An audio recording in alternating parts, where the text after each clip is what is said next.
Hey.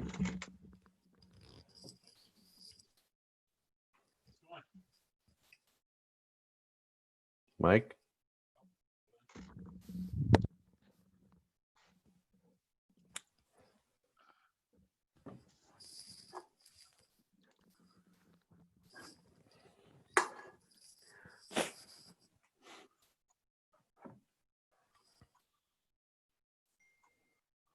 Okay, can you hear me now? I can. Good, good. Okay, and voila, there we go. Hola, Taco.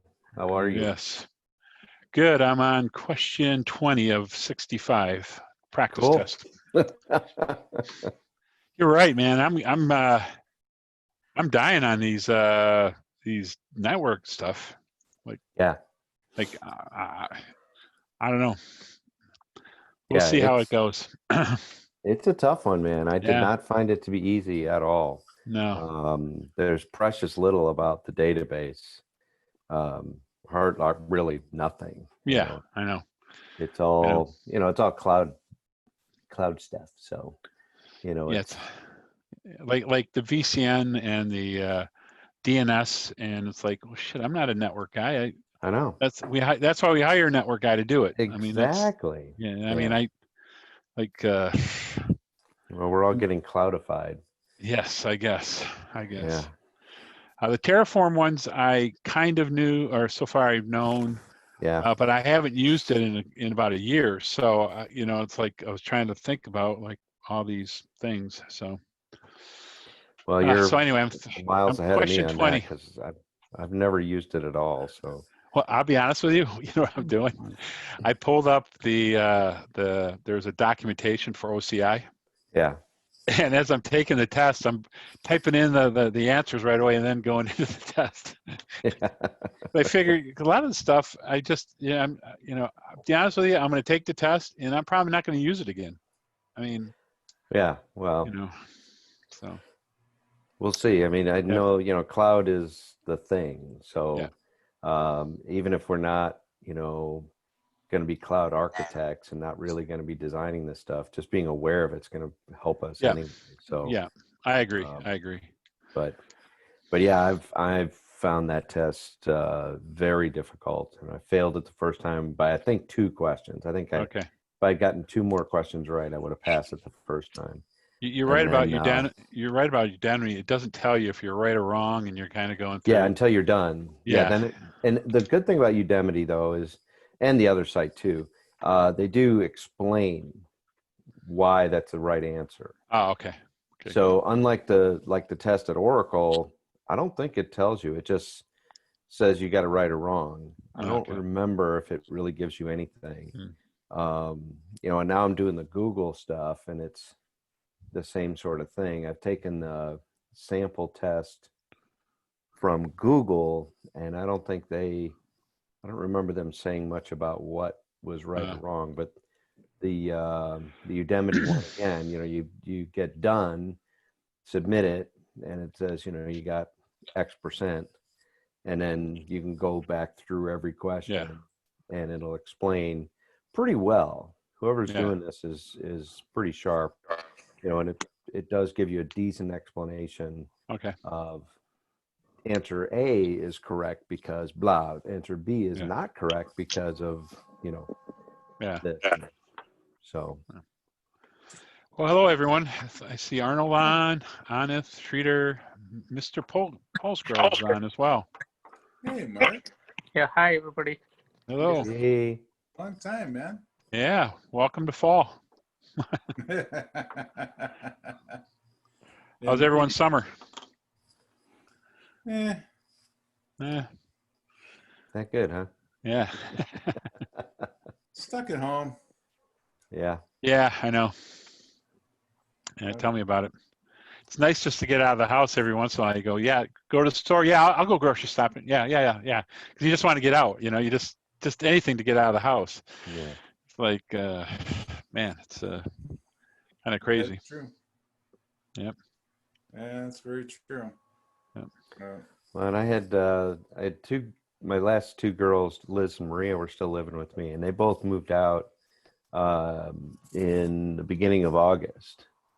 Within 2 weeks, they both moved to an apartment and were out. So all of a sudden, this house has gotten like really quiet. And it's like, wow, just ambling around in here. And so.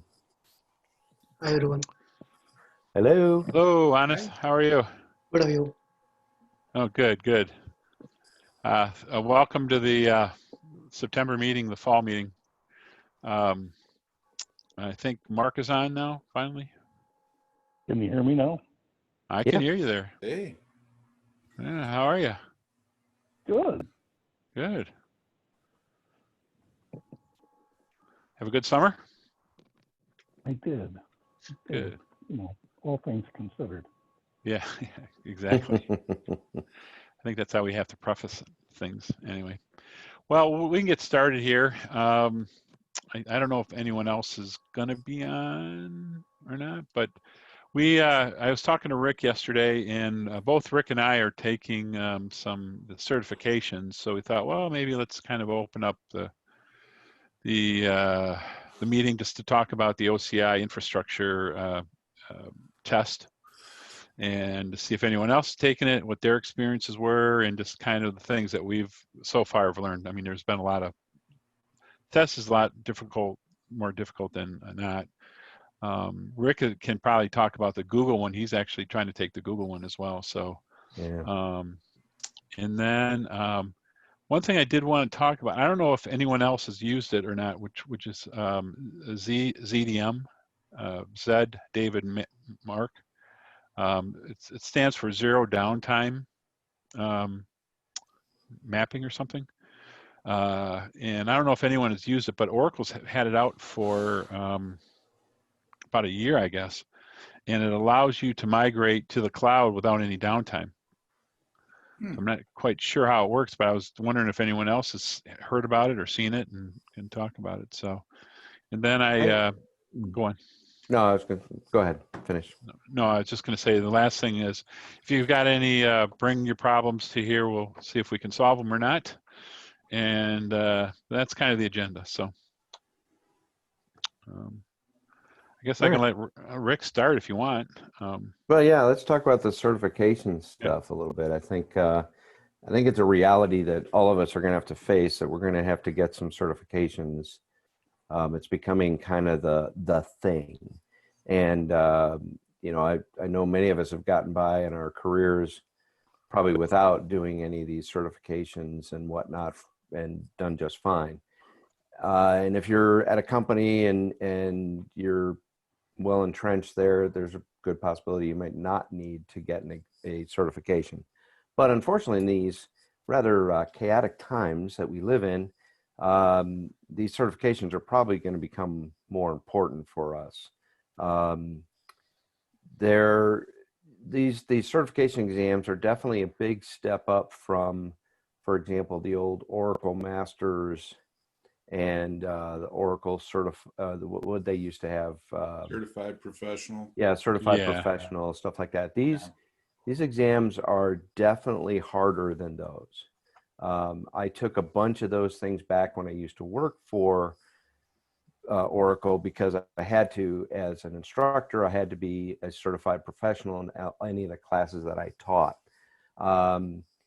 I found those things very easy to take, partially, of course, because I taught the subject, you know, day in and day out. So it was kind of a no-brainer for me to take those exams. But those exams were, I'll say, just like feature oriented, right? So they would ask you a question like, you know, what does the with clause do? You know, something like that. You know, it would be very specific about a feature, something like that. And, you know, if you knew how to use a feature and if you've used it, it was probably pretty easy to answer the question.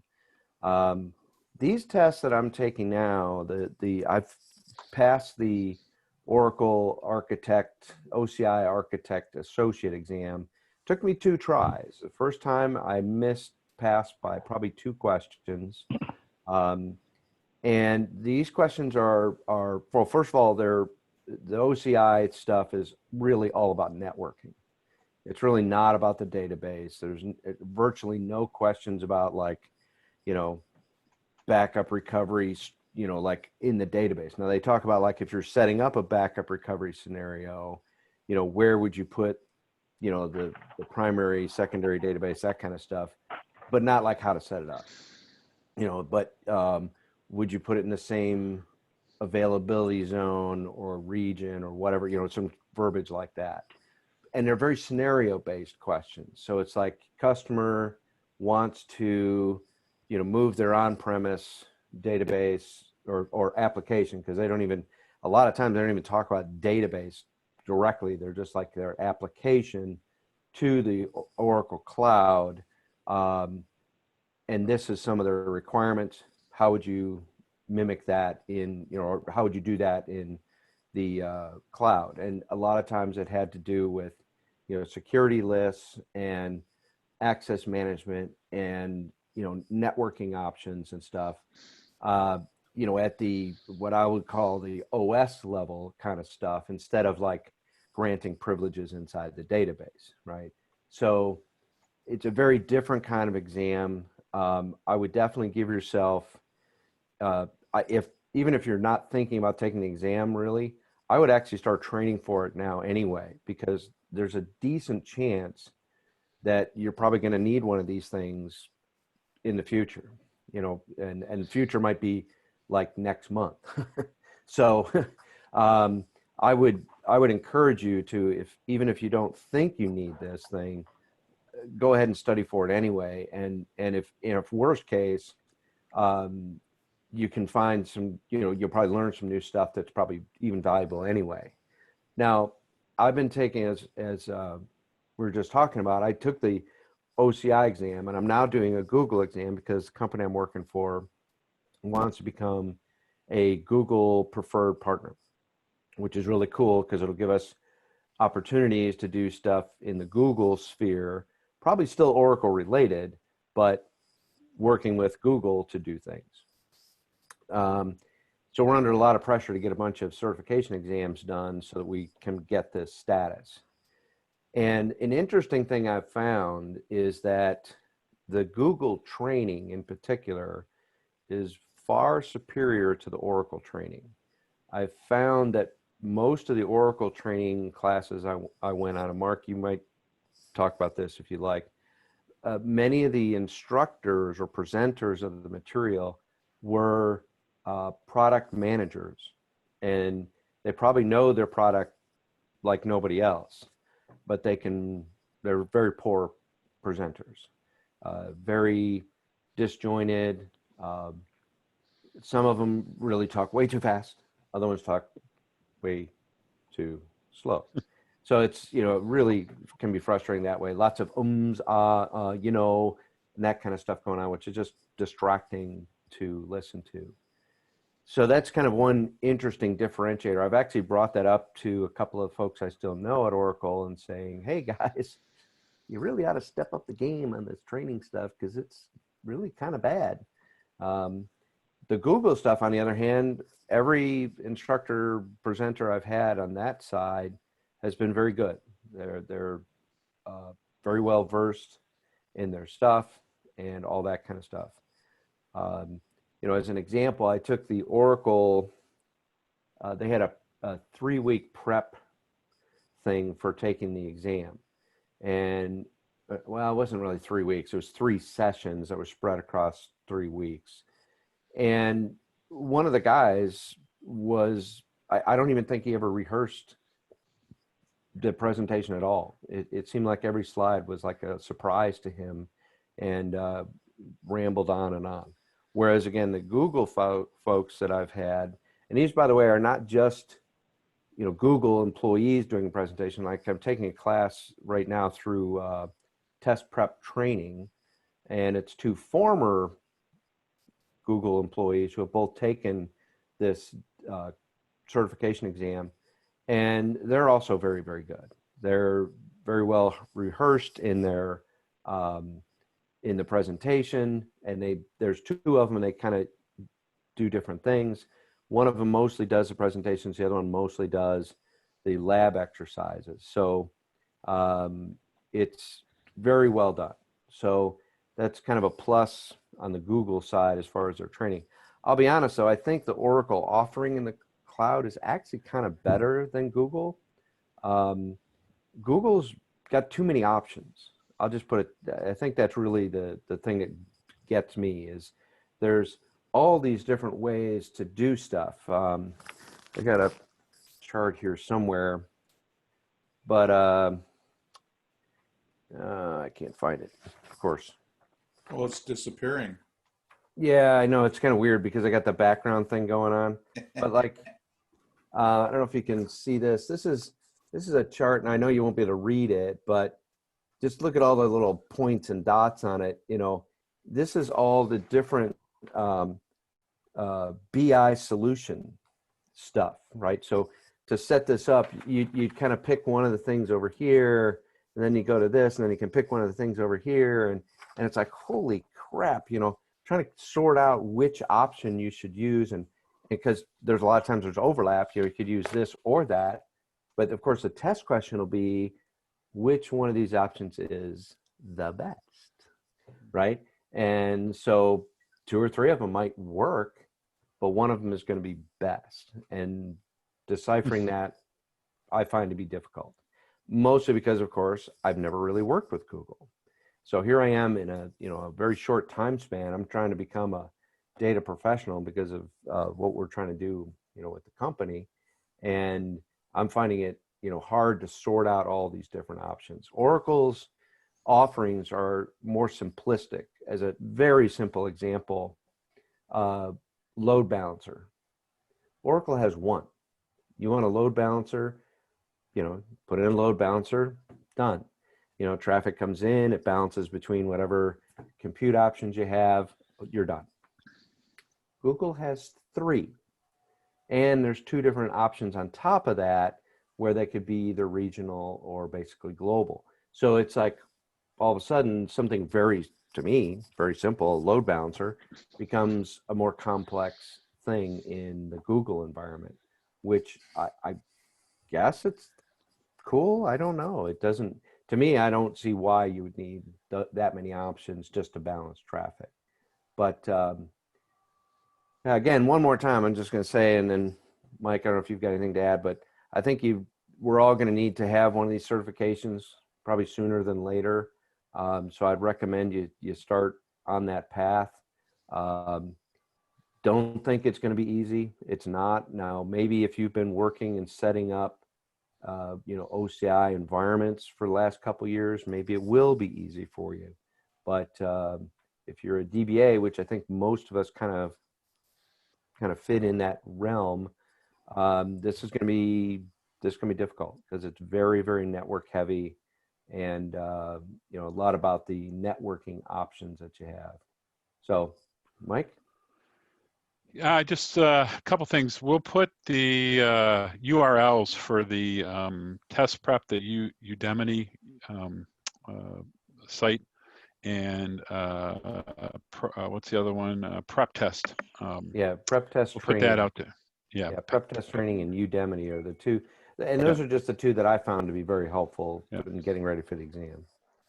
Oracle does have one as well. You could, there's a, I forgot the link, I can pull that up, but you need to have what do you call it, SR kind of ID or some kind of an ID to get into Oracle support, because you'll click on that and the first thing that happens is they'll ask you for Oracle support, your ID. Yeah, I think also if you're a partner that works too. Yeah. I went through our partner. Right. Well, I did through the ACE. As an ACE, you know, I have an ID. So I was able to get through it. But if you don't have that, I don't know how you're going to take that test. So, and I just to go on, Todd. Yeah, I have a question for John. Sure. For Google training, is it a? I mean, do we need any credits to take the training, or is it free? Well, yeah, that's kind of a double-edged sword. By the way, my name is really Rick, but I don't know why it says John. I'll have to fix that later. Anyway, that's kind of a tricky question. There's some Coursera classes that you can take that I believe many of those are free. Now, they also offer some pretty cool, I'm just trying to remember the name of they're hands-on labs, and it's offered through Quick Labs, I think it's called. And those, many of them require some credits.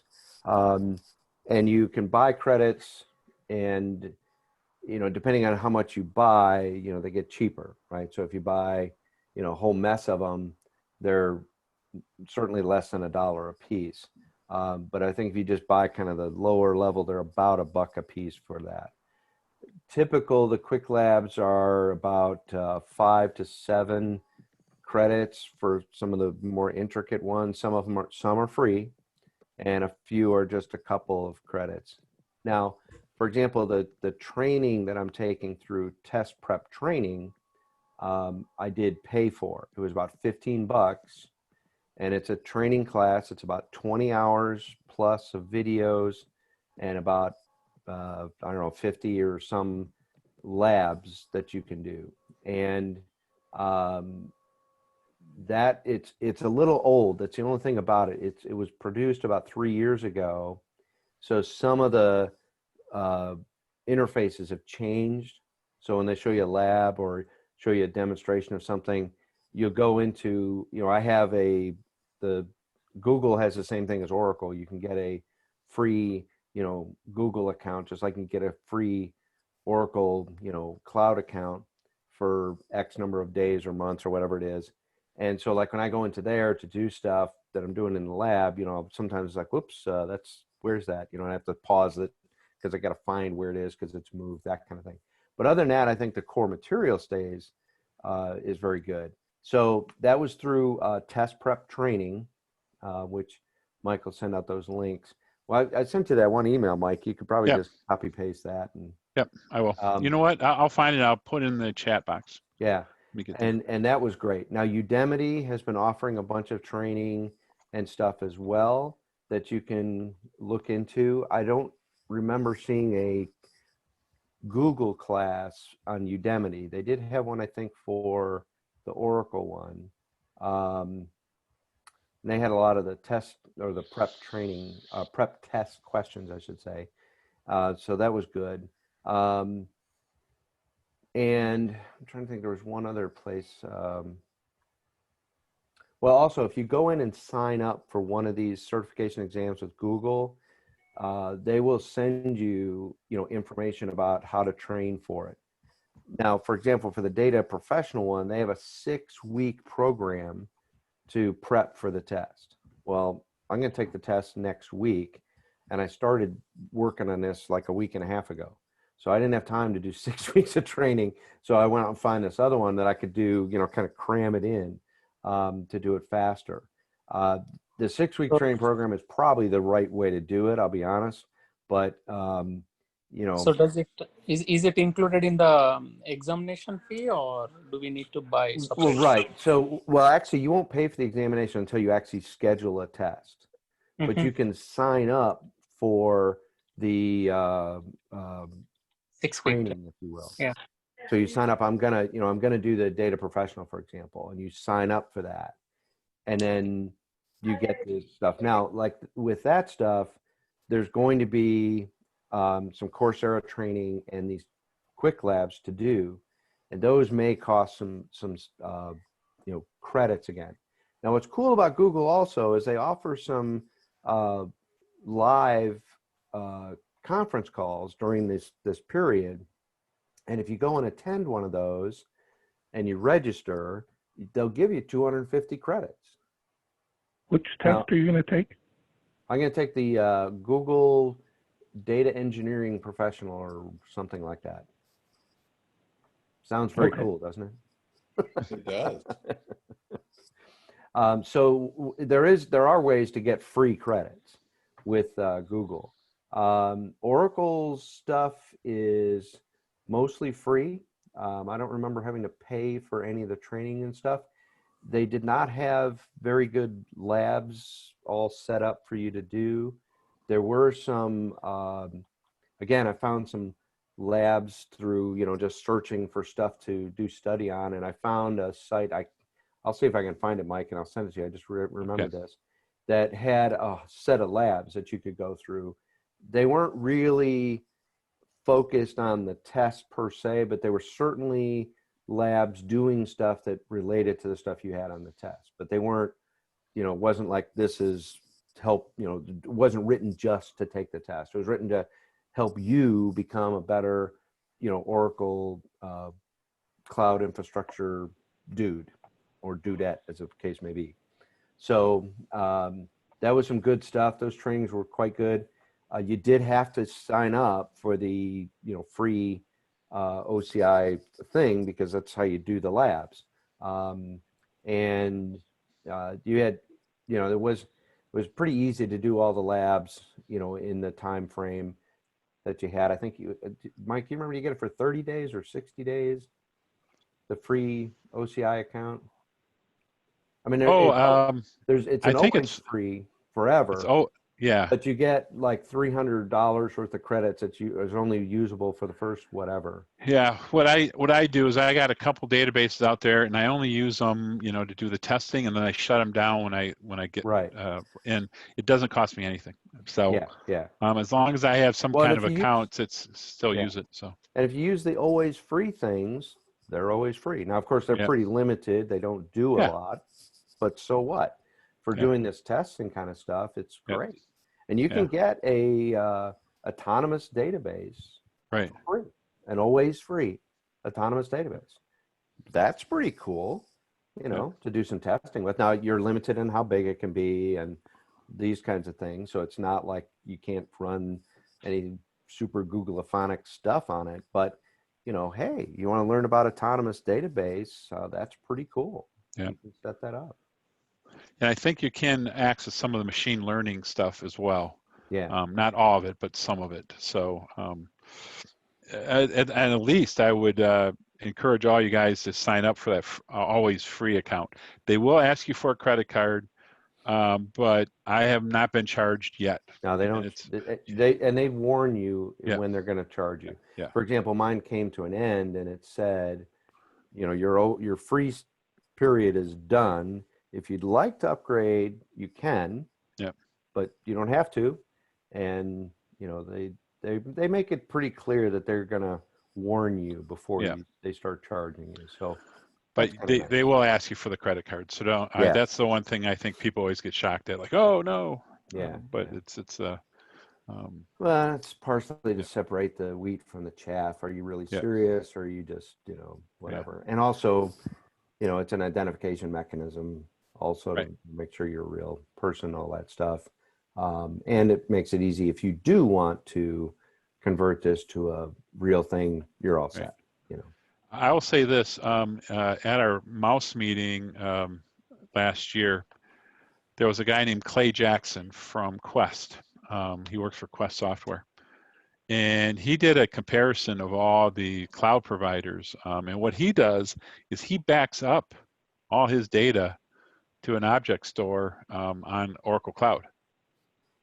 And he says it literally costs him $5-10 a month or less. I forget what it is, not $10 a month.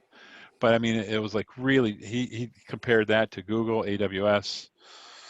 And this again just was backups, not databases, not everything else, but just backups. And it was honestly cents on a dollar. It was, and he was doing a couple terabyte of backups.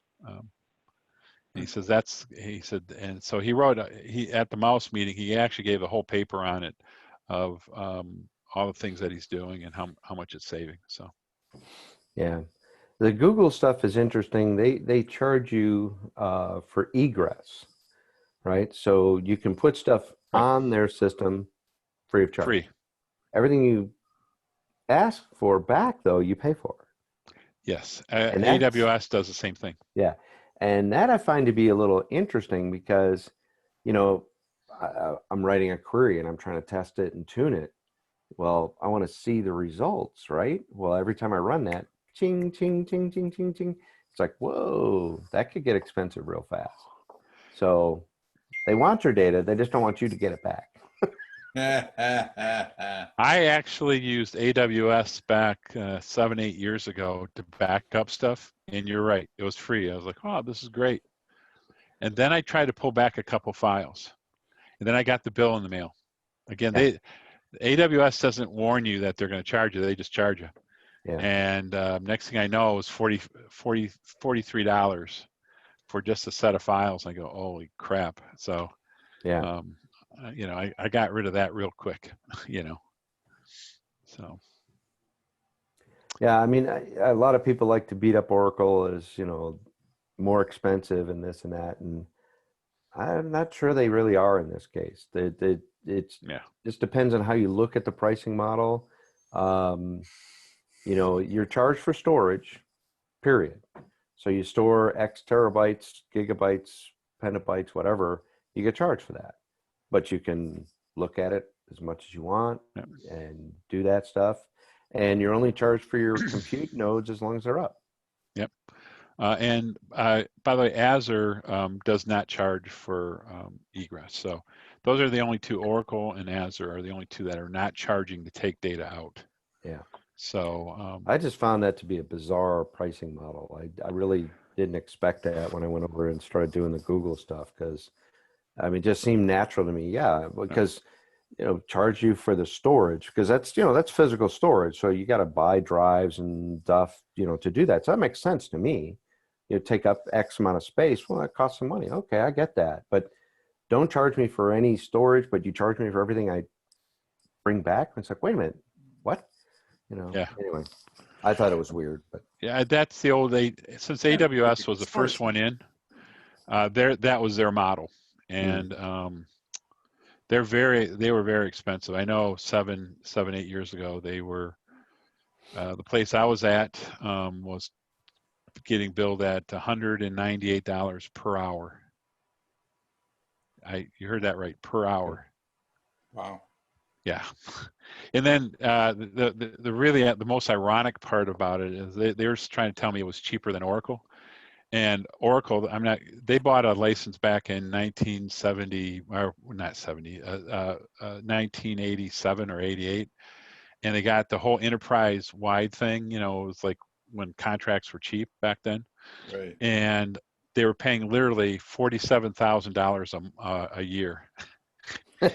And they were trying to tell me AWS is cheaper. And I was like, wait a minute, yeah. 47,000 versus 2 million a year. Like, I don't know how that works, but Yeah, I guess it's kind of voodoo math. yeah, I wish they'd pay me that. Wow. Yeah, I mean, it was $2 one of those million. things. Yeah, it was one of those things where Oracle was offering these licenses and things back in the 90s, and a lot of people signed up for it. But the problem was they got a great price, and as long as you kept it, you kept that price, and they did. But if you wanted additional things like rack and stuff, all of a sudden the price would, a new license. And so as long as you kept just the database, which meant you could go all the way up to 19, 20, whatever, as long as you didn't want rack or compression or all the other kind of stuff, you just paid $47K a year. And but AWS is definitely expensive. And I don't know about the Google and the other ones. I think Google is just pretty much new, and aren't they kind of new into this? Google? Into the cloud. Well, I don't know how new they are, but the other interesting thing about how Google is going about it too is that they're obviously more or less using, their what else? I'll say like excess capacity that they have to a point. I think that's where it all kind of started for them. Because Google obviously has been around for a long time as a search engine, so they've been storing all this data and working on all kinds of cool ways to look it up and stuff like that. And it seems to me that what they kind of found was like, we actually have more capacity than we actually need. Let's start, farming that out. Because another interesting thing that they have in their compute engines is you can set them up so that they are, I forget what the word is, but they're interruptible basically. And they're really cheap, right? So instead of paying like $1 per unit of time, it's like 10 cents. But Google, with a 30-second notice, can pull that back, right? So if they need it for something else, they'll pull it back, and you have 30 seconds to run a shutdown script to save anything that you want off that, compute engine. And I thought that was kind of an interesting thing. So, and I do notice, like on my Google account thing, when I'm running it, it times out pretty fast. And I think, again, because I've got this always free thing, I think if I'm not actively doing something, they'll shut down like my command line window, within a few minutes. And like Oracle, never got shut down. So they're obviously very, I don't know what word I'm looking for, but kind of tight on their resources. And if you're not using it, they'll take it away from you, in effect. Now, you can get dedicated machines, just like with Oracle, you can get a raw iron machine, you know, that kind of thing. So you can get one that's, you know, always yours and won't be messed with. But it seems to me that Google is kind of entering into this world more on the avenue of, hey, we got all this stuff. Why don't we make it available to other people? And instead of, like, you know, Oracle's actually, you know, building out. Now, of course, Google is also building out new and cooler and whatever data centers. But, you know, Oracle just started off that way. It's like, hey, we're building data centers for our customers. These weren't really built for Oracle to use initially, or a lot of them. They were built for the customers. Whereas the Google stuff seems like it's like, hey, we got this data center and, you know, we've got a couple of terabytes of extra space and a bunch of extra compute capacity. Hey, how about we make that available to folks and let them use it? So it seems like they come at it, I could be completely wrong, but that's the avenue I think that they've approached this from. So Google's version of TSO. Yeah. How many people have? How many people have the Oracle? Have an Oracle account? Cloud OCI. account. Cloud OCI. account, Yeah, same here. I did. yeah. I do completed Oracle OCI Cloud Professional Architect. Woo! Oh, You rock, dude. Yeah, sure. Yeah. Thank you. I struggled to get the associate. Although I hear the pro exam is actually easier than the associate. I've heard. I don't know. Maybe.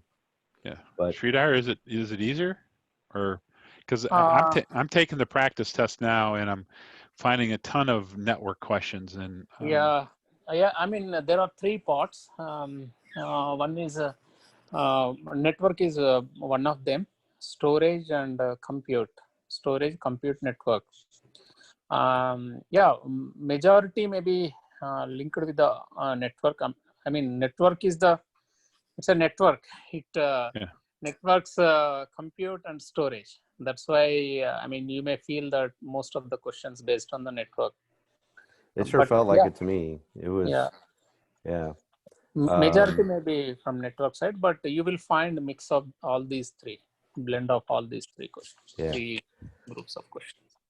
I certainly agree with you, but it seemed to me that I would say there was like 60% of the test was or felt like it. 60% of the test was about networking, and then the other 40 divided between storage and compute.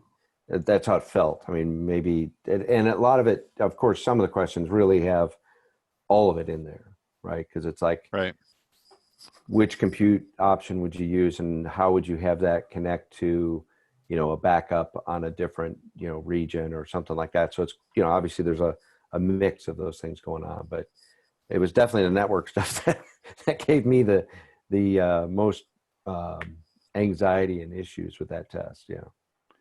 I'm at question 21 of 65, and out of the 21 I've already taken today, again, this is a practice test, it's not the live one, but out of the 21 questions, I think 17 have been network related. I think 3 have been compute, Terraform, and so I should say there's been a lot more in Terraform than I actually thought there was going to be as well. So I found on the real test there was maybe 1 or 2 Terraform questions. That's it. But I think they have a pool of 100 questions that they use for the actual exam, and you get 60. I think it is. Yeah. Actual exam. You know, I failed it the first time, you know, passed the second time. It seemed to me the second time, you know, I certainly don't remember all the questions exactly, but it seemed like they were mostly the same questions. I don't feel like there was any that were like, well, it's hard to say, but it certainly seemed like most were the same, which, you know, 60 out of 100, you're going to get a lot the same every time you take the test. So, Sridhar, with the professional, how many, was it the same number of questions, 60 questions? Sridhar, you're on mute. I'm sorry, I was on mute. I I didn't remember the number of questions exactly, but for associate I got 93%. For professional I got 89%. Oh, I bow to you. yes. Yeah. I Yeah, just felt good when I passed. I'm not Yeah. going to say what my score is now. Jeez. Yeah, I'm noticing a lot of job requests require that now. Yeah. It's kind of surprising. So anyway, so that's as Rick said, it's probably a test that it'd probably be a good thing to take to have. I mean, I think that one and for sure AWS. I think those two probably would be the most used anyway, the most requested ones. Obviously, Google's coming around now. I don't know if they're as big as um, Oracle, but I think Google and then Azure. If you're using a lot of SQL Server, Azure is a way to is one of those tests that you probably want to take as well. Yeah. So. Yeah, and Google's offering I don't know what native, I guess, support for SQL Server now. So they're that's one of the options that they've actually talk about right in their documentation that you can set up for that. And you can tell these guys are pretty anti-Oracle because they try not to mention the word Oracle at all, and it's kind of funny. Because like a relational database, like SQL Server, that kind of thing. It's like, yeah, there's another one. Remember? So they talk about the person at Delphi. Yeah, that's right. That unnamed person. Yeah. Yeah. But Google's got an interesting way of doing things, and it's their way to process stuff is massive. Parallel processing. It's nothing for them to throw 1,000 compute nodes at a problem. That's what they do. Now, a lot of these things are, that it automatically just does that for you, depending on it's this laundry list of options. Depending on which ones you pick, it'll just automatically ramp up to 1,000 nodes to solve a particular problem. And which is kind of cool, but yeah, it's kind of a different approach in many ways, Right. but then again the same, because like Oracle with Exadata, it's a similar technique, but they're using smaller more commodity style hardware, I think, than even Oracle is. So it's a different world.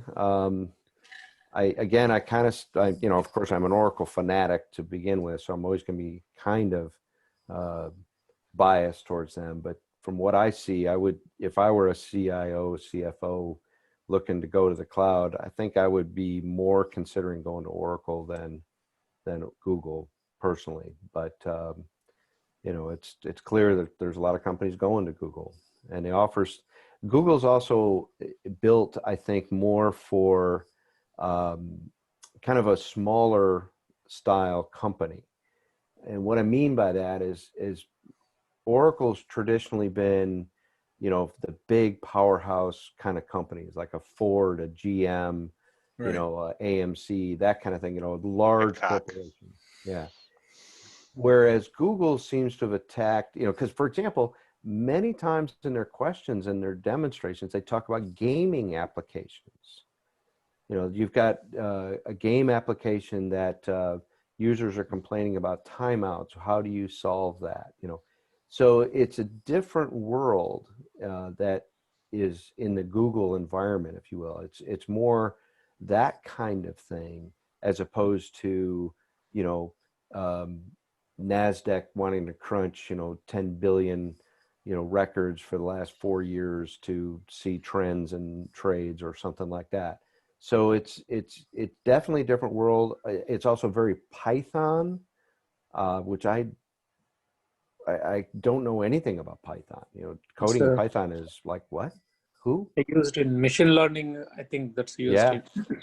but here, so I mean, what in what way? Just I'm curious to know, in what way you feel Oracle Cloud? I mean, just now you said when you given a chance, you prefer Oracle Cloud over Google Cloud.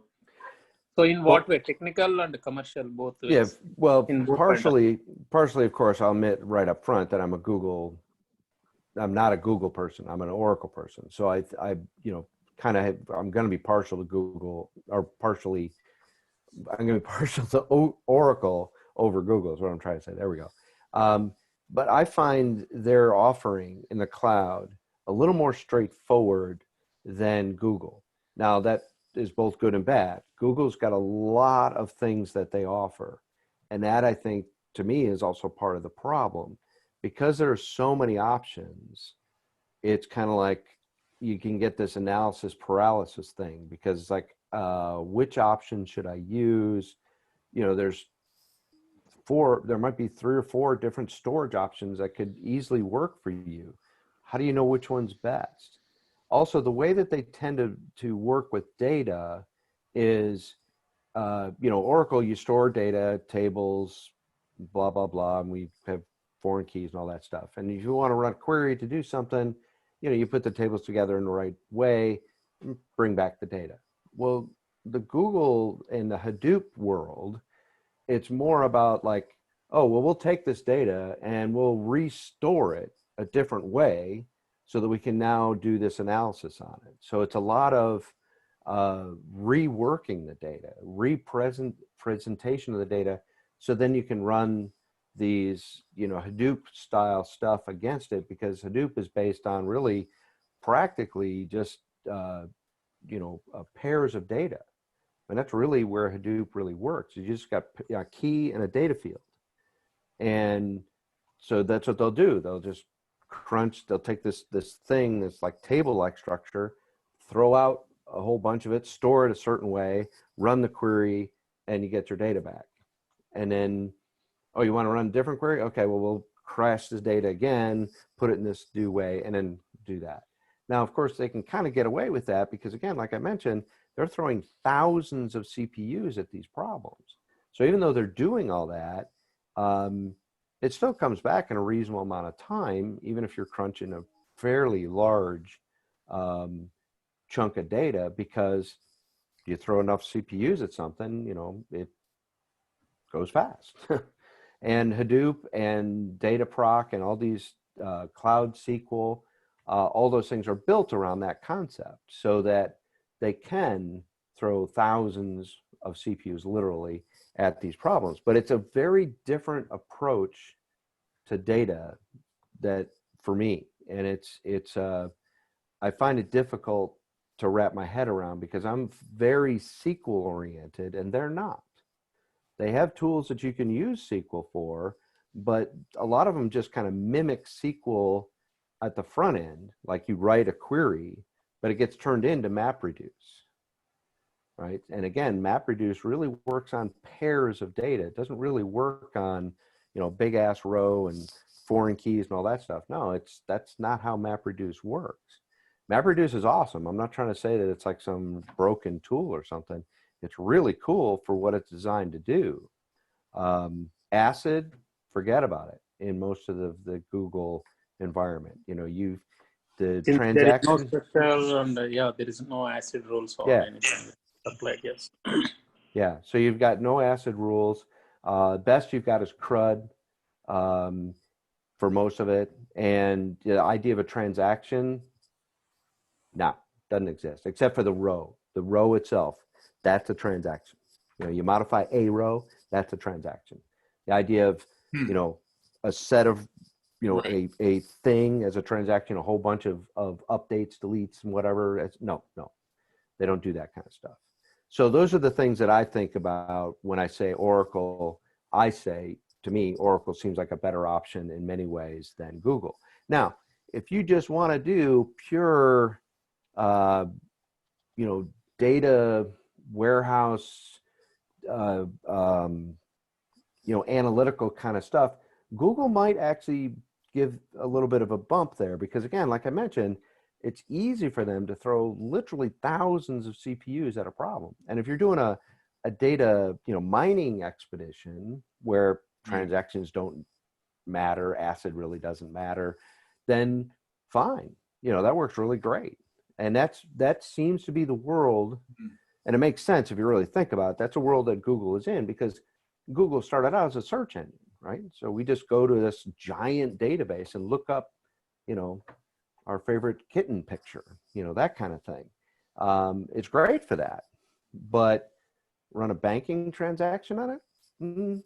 Not really there. So, and I think Oracle can still give a good run for the money. I mean, Oracle's the columnar database option that they have now is really attacking the stuff that makes the Google kind of stuff work well, because the big table and the BigQuery, that's how they tend to work. They're columnar databases as opposed to row databases. And of course, Oracle has, now an option that they can do that too. And the great thing about Oracle is you can do them both at the same time. And you don't give up anything. You can have columnar store and your row store all working fine together. You still have all your ACID properties, you still have full transactional control and all that. And Google doesn't have anything like that. Yep, So, thanks for your input. So I don't know, that's where I'm coming from. I mean, but, and I think also the more simplistic, I think, offerings that Oracle offers is better too. There aren't a zillion different options for every, piece of the puzzle. Again, using the load balancer, just a teeny tiny example, Oracle's got a load balancer, boom, put it there, traffic comes in, it balances it across the whatever's that's behind it. Done. Google, there's 3 different ones. I mean, that's not that big a deal, really. I get it, but I'm just using that as an example of the kinds of layers of, I think, of complexity that probably don't really need to be there. But particularly when coming to this load balancer, maybe in Oracle, you may place a load balancer for available zone among the available zones. Maybe Google. I'm not familiar with Google, but I'm thinking Google may provide the load balancer. Even at regional levels also. That may be sense. Yeah. So yeah, if you want to do regional stuff in Oracle, it is trickier. I definitely agree with you, because you've got to set up peering, and you'd have load balancers at each site, if you will, instead of having one at the region or at the even global level. Everybody goes here and it just spreads you out all over the place, right? Yes, I definitely agree with that. So, I mean, there's reasons that they have these options. I'm not saying that these are all, just the fact that they have these options is bad. It's just that, do we really need all those options? And of course, they must have felt that they needed to have them, because they do. And you can see, if you really look at it like the storage options, you see why these different storage options grew, because they were attacking a particular problem. So instead of like Oracle, where Oracle's like, hey, it's the database, everything's in the database. Oh, we have a new way we want to use data. Okay, how do we get the database to do that, right? Google said, oh, we got a new way to use data. Oh, let's create this new thing over here to do that. Instead of like, oh, we've got Bigtable, we'll just make Bigtable do that. No, we'll create this thing called BigQuery. Oh, no, we'll create this thing called Cloud SQL. Oh, no, we'll create this thing called Cloud Spanner, and you see all these different options. And then all of a sudden, now as a company, you're possibly going to be moving data from Bigtable to BigQuery to Cloud Spanner to Cloud SQL, just because you need it used different ways. Yeah, a lot of confusion. Yeah. It's a lot of confusion. Yes. Yeah. So it's, again, I like it. Hey, there's just the database, right? and then, yeah, we've got all these different options in there. And, if there's a new, like columnar database, I mean, that's a perfect example. where Oracle could have come out and said, well, hey, we're gonna have this columnar database. So you make a copy of your database into the columnar database. Yeah. And that's what Google did. But of course, Oracle said, no, can we do this where we do it all with the same data and make it all work? You know, you don't have to transpose your database into something else. We can just throw this option on there and boom, away you go. And that was the way Oracle approached it. Whereas I can see in the Google world, what happened was somebody came up with this great idea for, hey, we want, you know, real SQL ability. Okay, we'll come up with a thing called Cloud SQL. And they built, you know, a new thing called Cloud SQL. Now, you can pipeline the data basically from like your BigQuery database, which is non-SQL, by the way, and pipe it into Cloud SQL. So you can run real full-on SQL statements and queries and joins and all that stuff. So just different approaches. Hey, Rick, in the Google thing, I saw MySQL, Postgres, Yep. obviously the big cloud stuff, but I did not see Oracle. Can you put an Oracle database in the cloud? You can, Google? you certainly can. But you have to do Google, the bare metal. Yeah, well, I don't even know if you have to do bare metal, but that's probably the way you'd want to do it. Yeah.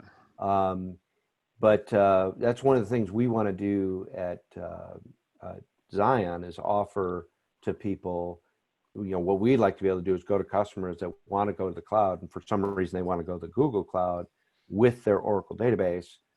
That's what we want to be able to, one of the services we want to be able to provide for them. Yeah. And we've been working on how to do that, you know, and how to get that set up. And we were hot on the trail for that, which that still will be something we're going to do. It's just that we're now in this certification cycle where we're just trying to get people certified so we can become that preferred partner and all that stuff. So yeah, Oracle offers a multi-tenant partnership so that you can do that with Oracle. So I'm sure Google has something similar. mm-hmm. You know. Yeah. All right. Well, we beat that topic up a lot. Yeah. Anybody else have any other questions or comments? Or I did a certification recently, Oracle, yeah, the infrastructure foundation certificate. Like, yeah, and the experience was similar to what you mentioned, John. Yeah. Udemy, and then, you know, some of them. Yeah, it's a tough one. Now, if you're a networking person, it'll probably not feel that hard because there was a lot of network in it.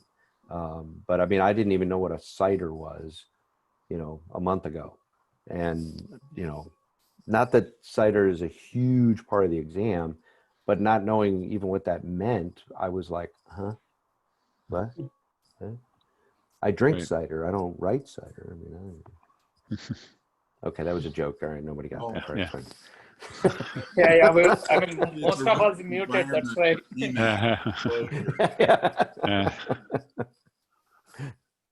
Anyway, what was the second topic, Mike? I forget. It was on ZDM, zero downtime migration. Has anyone used it or seen it or heard about it? I did hear about it. I was on one of the, earlier this year, Oracle was doing a lot of video conferences, and one of them was with the product manager of that tool. Oh, okay. Unfortunately, it was March or April, so it's a few months back, and I haven't done anything with it since then. But he did explain how it worked, and it made sense. There was typical of these things where they say zero downtime.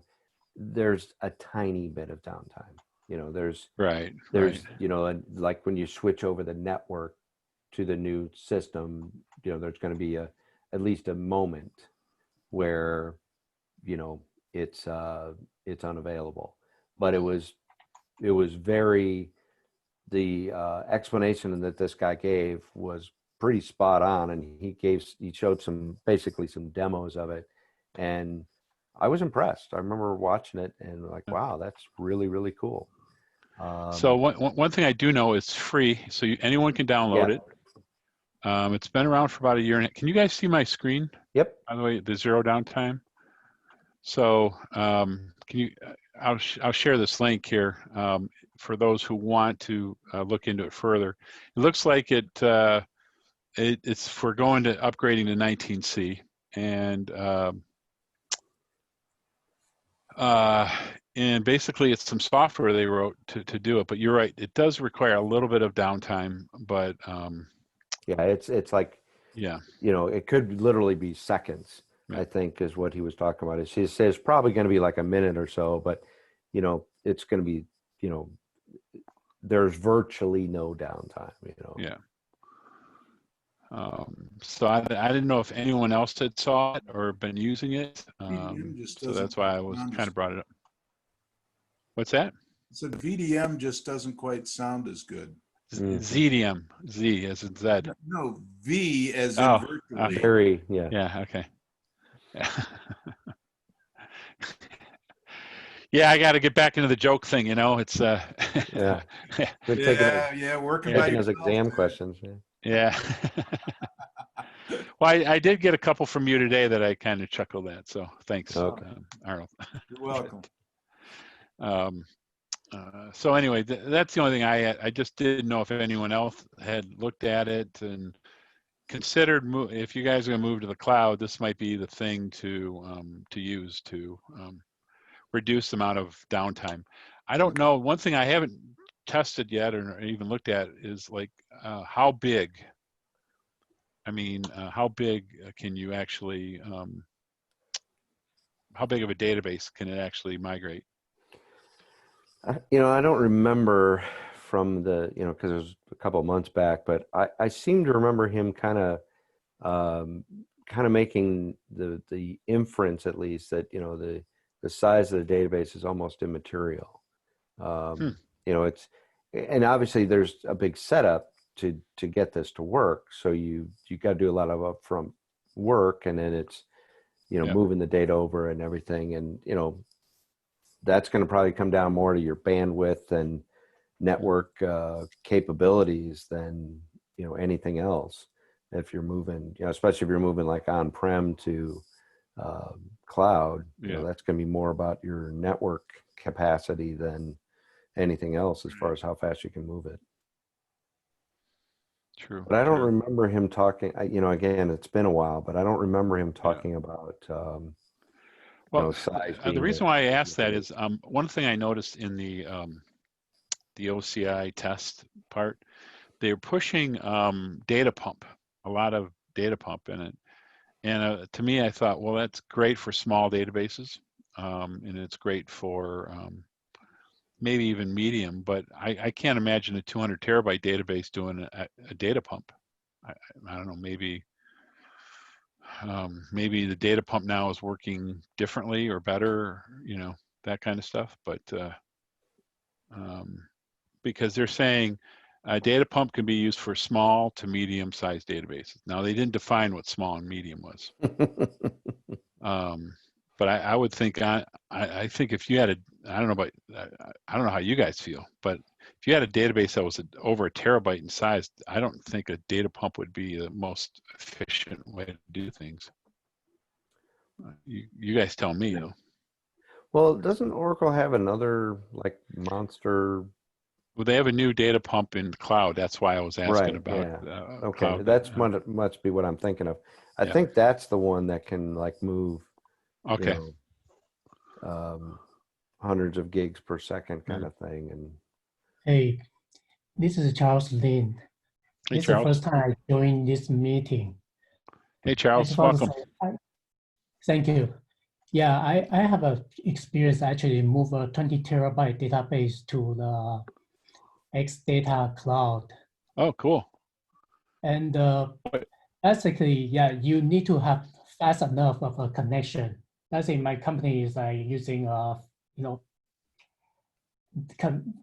think they purchased a fast connection to connect connect from our data center to the OCI. I think in the Phoenix data center. And we basically transfer data using the same way we build the data guard. Okay. Move data to the object store actually, and then restore to the Right. X data cloud and build the data guard and then perform the switch over. So you guys did not use ZDM or data pump or anything like that. Used what I would definitely choose that over, you know, both of these options, because you have more control and then you can decide when you want to cut over. But yeah, the problem of data pump is it's too slow for a large database. exactly, exactly. Yeah. Yeah, she used the data pump to transfer a 3 terabyte database, but they use ACFS as a storage. Okay. So it's very fast, and still took them like quite a few hours. I'm wondering if this new data pump that's in 19 and that that's in the cloud is faster than the on-prem one. In other words, from what I read from the OCI, maybe Sridhar can help me here, or Rick, but it seems like the data pump is pulling the data over versus the data pump pushing it from the on-prem to cloud. Is that correct, Sridhar, Rick? I don't remember, I'll be honest, but that sounds right. But yeah. So, well, that sounds, like I said, I would always use, if I could, always use the data guard, only because you can take your time setting it up. You know, you're not under the gun, right? If it takes you a week to set it up, who cares, right? It's all done in parallel. And then the other thing is the downtime is whatever it takes to switch it to primary, you know. So that's always my preferred way to do it. But a lot of times people, number one, don't have enterprise edition, they have standard edition. Okay. So then you have to come up, you be a little bit more creative. You know, RMAN, do you copy? One thing Mike Dietrich suggested is on large databases like 200, 300 terabyte databases, what he does a backup incremental forever thing. So instead of doing a, what do you call it, a backup data sets, he's backing up the data files. It's a file, what they call RMAN data file copy or whatever. So it does everything, you know, you don't have to do anything, but it's backups incrementals forever. So basically you have to take a full backup at some point, and then from that point you just take incrementals. And what they did is then they would copy them over to the other site, because those incrementals were much smaller than like a data pump for, you know, for RMAN for a large database. And then when they're ready to do it, they just restore the backup incremental that they've just took the backup of, and it's pretty fast, so they said. Again, this is stuff Mike Dietrich is suggesting. He's got actually a paper on doing the incrementals forever, and that might be an option for these large databases that don't have standard edition. Although if you have a 200 terabyte database and you don't have enterprise edition, I don't know. I think you're kind of, there's might be a disconnect wrong there. Yeah. But I thought they've been pushing more stuff into standard.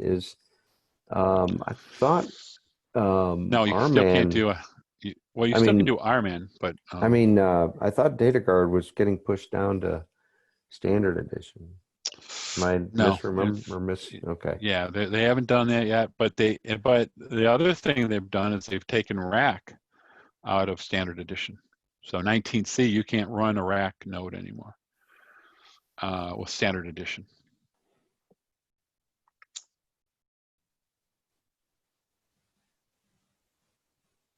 That's just new though. That's just lately. So yeah. Anyhow, okay. Well, I'll do some more research on this. I just was wondering if anyone else had used this thing, and I've been kind of looking at it, thinking, oh, here's a, you know, hopefully something that is easier to use than, you know, in this. I think this kind of thing, if you're going to the cloud, this could be a way to do for standard edition. I don't think there's a I don't think you have to have enterprise for this. So, but I honestly, since this almost looks like it's copying files over, and but in a fast way, you know. So yeah, I don't remember the details, but Yeah. I was on the call, you know, the webinar, or whatever you want to call it. I think you and thought it I was were pretty probably cool. on the same one. Okay. Probably on I the thought it same was call. pretty cool. Yeah. It was just a few months ago. Yeah, it was not long ago, and I was like, Yeah. oh wow, that looks impressive. But Yeah. no, I haven't used it. So. Yeah. Well, anyway, I pasted a link in the chat site if you guys want to pull it up, and then you guys can pull it down and kind of, you know, with the free Oracle Cloud now, you could probably set up something in a VMware or something like that for test, and then try to copy data over. But I don't know. Give it a shot anyway. All right. Then you had something else, didn't you?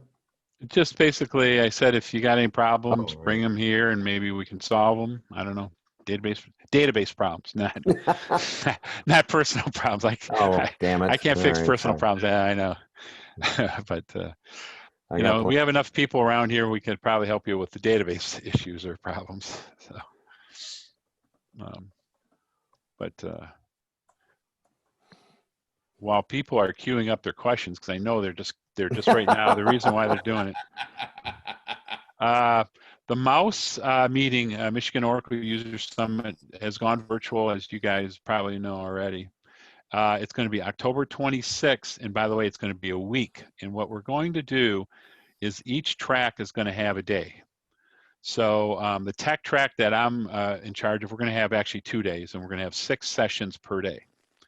And then there's going to be an apps track that's going to be, you know, 6 sessions, and then whatever BI and whatever the other ones are going to be Thursday and Friday. So each day there's going to be a track of sessions, 5 or 6 sessions.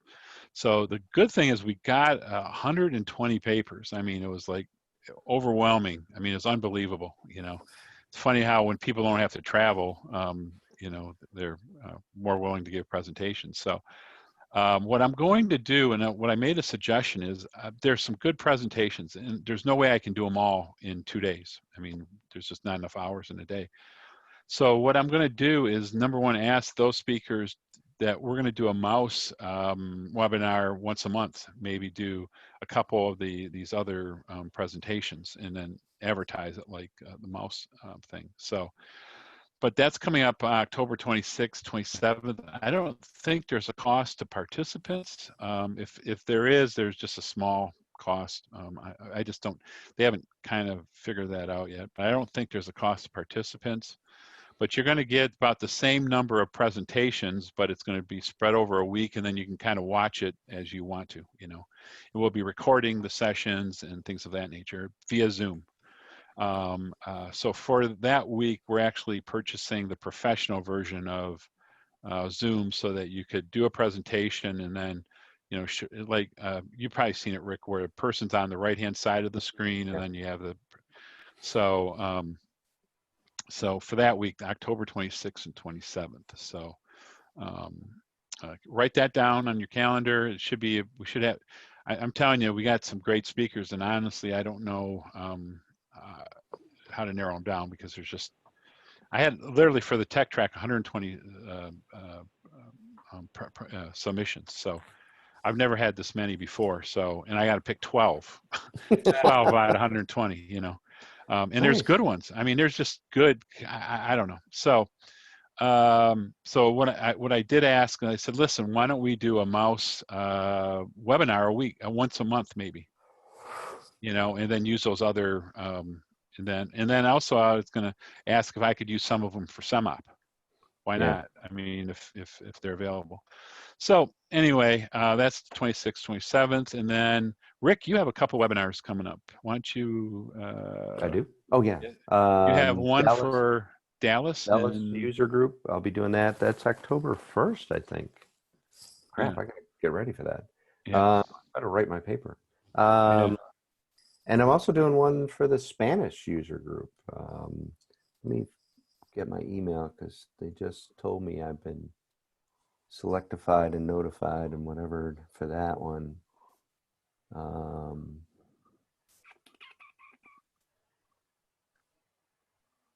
I saw you had another one though. Where did I see that?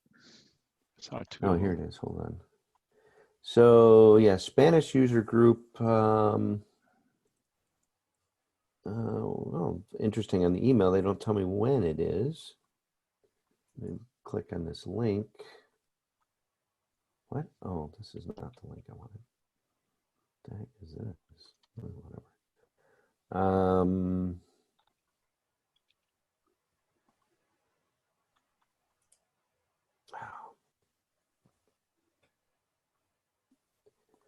Anyway, I don't remember when that is, but I've been selected for it, so I better figure it out. Let's see. Go right. to... See, I saw it on. Was it on Twitter? Did you put it on Twitter? Is that what it was? No, that was the one for Dallas. Yeah, that was the Okay. one on Twitter. Yeah.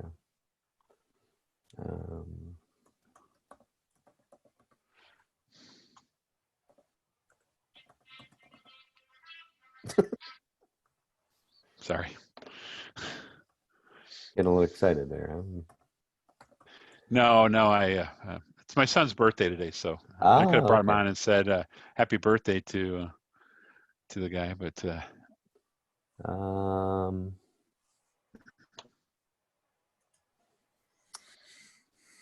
well, that's really special. I can't seem to find their... I did see it, Rick. I don't know where I saw it. I saw two of them. I go, oh wow, that's great. Yeah. Because one didn't say Zion, and I thought, well, maybe you're just doing. Oh, you're doing something for Rhonda. Rhonda. Oh, I'm doing teaching. I'm going to start teaching for okay, that's for the what I rapid saw. response folks. Yeah, they're gonna... Rapid response is the what's left of hot sauce, and they're going to start doing training classes again, and they've contracted me to do training, so that'll be starting up next month. Okay. Well, if you send me all the information, Rick, I'll post it on our site, and Sure. we'll get that so everyone could join. The webinar looked pretty good, actually, the one in Dallas. So I didn't see the one in Spain yet, though. That hasn't been posted though? Yeah, that's I'm doing the same talk in both. It's how to optimize your SQL and Exadata. Okay. Okay. So what I did, it's a similar to the one I did at Mouse last year. Okay. Been upgraded and all that stuff, but similar to that one. So so now that you guys have all your questions ready for us, why don't you shoot? Because honestly, I have no Oracle problems right now. I can honestly say I do not have any Oracle problems. It's the first time in my long time career. Yeah. All I've got is Google problems right now. So. This is Mark. I'm going to come back next month, perhaps, with questions on setting up SSL connectivity using Oracle wallets. I tried a few months back and just couldn't make it work, and I'm basically stuck, but I'm not really in the position to present good questions right now because it's been a while. I haven't done the SSL with Oracle Wallet, but I've set up Oracle Wallet. I don't see Todd on. Todd might know more about. He might know about the SSL portion of it. Yeah, I don't remember. It was actually a couple years ago. It's been a good 2 years since I've set it up, and that client is no longer with us, so I don't. So. Dearly departed. Yes, they left to Oracle Pasture, a much larger Oracle Pasture. There you go. Is there any other good way to encrypt like SQL Plus logins? I've got an application connecting using SQL Plus, and I've got a password that I'm I'm passing and the password is being sent across the network as a in a SQL Plus connection string. Are you connecting from a client to the database? No, from another server, but it's using the Oracle client. Well, SQL Plus. yeah, I know. So what I did is I set up when I was with my previous company, I set up Oracle Wallet for just that purpose, so that no passwords would ever be used, ever. So with Oracle Client, you can set up, you just need a SQLnet.aura file and TNS names, and then set up the wallet. And then that way you can do SQL Plus, and then basically you say /@ TNS names that you actually put into the wallet. So no passwords need to be passed at all. It actually worked real well, and where the auditors were actually very happy that we didn't pass passwords back and forth between machines and hard, because I gotta tell you, I don't know about your shop, but our shop had hard-coded passwords everywhere. So much for security. If somebody got onto an Oracle account, it would basically, everyone could see it. So and it's pretty easy to set up. I can actually walk you through. I got a script and stuff I can help you walk you through on how to do it. So. Oh wow, fantastic! Yeah, and you don't even. The nice part is you don't even need wallet on the destination side. Michael, are you talking about OS authentication? No, just Oracle Wallet. Just pure Oracle Wallet. And when you say on the destination side, you're talking about on the database side? Yeah. Presuming you got a client server kind of thing. And the nice part is Oracle Wallet you can actually use in SQL Developer, though that's one thing I haven't quite figured out how to do yet. So I think there's some kind of setup I have to do on my PC to set up that thing. I haven't figured it out, but they did say, Jeff Smith said you could do that. Jeff Smith's pretty true to his word. If he says you can do it, you can do it. I just haven't figured it out. So that eliminates the use of hard-coded passwords. Let me tell you though, a note here. If you change the password in the database, guess what? The wallet's not going to work. Right. Duh. I mean, no kidding, right? Yeah. But there's been many times where you get the 90-day expiration, people change the password, they'll forget to update the wallet. That's happened more times than I can count. And so the database, you have to do the wallet first, then you have to do the database and the wallet at the same time, basically. Right. That makes sense. Yeah. But you don't need to. Now, to take it to another step further, okay. So we had a vault, a password vault called, I can't remember the damn name of it now. Secret Server, is that what it's called? Secret Server? Anyway, so they required us to change that password every 90 days on the database. So we were trying to figure out how to take that password from the vault, pass it to the wallet, and then do the encryption. We never, I never got to finish it, but basically what we were going to do was pull the password from the secret vault and put it into a encrypted file. Okay, pass that encrypted file down to the database server, and then in a process open up that that encrypted file with a password, grab that password, and then make that change, and then remove that that file. But that may be beyond what you're looking for. But no, that's exactly what I want.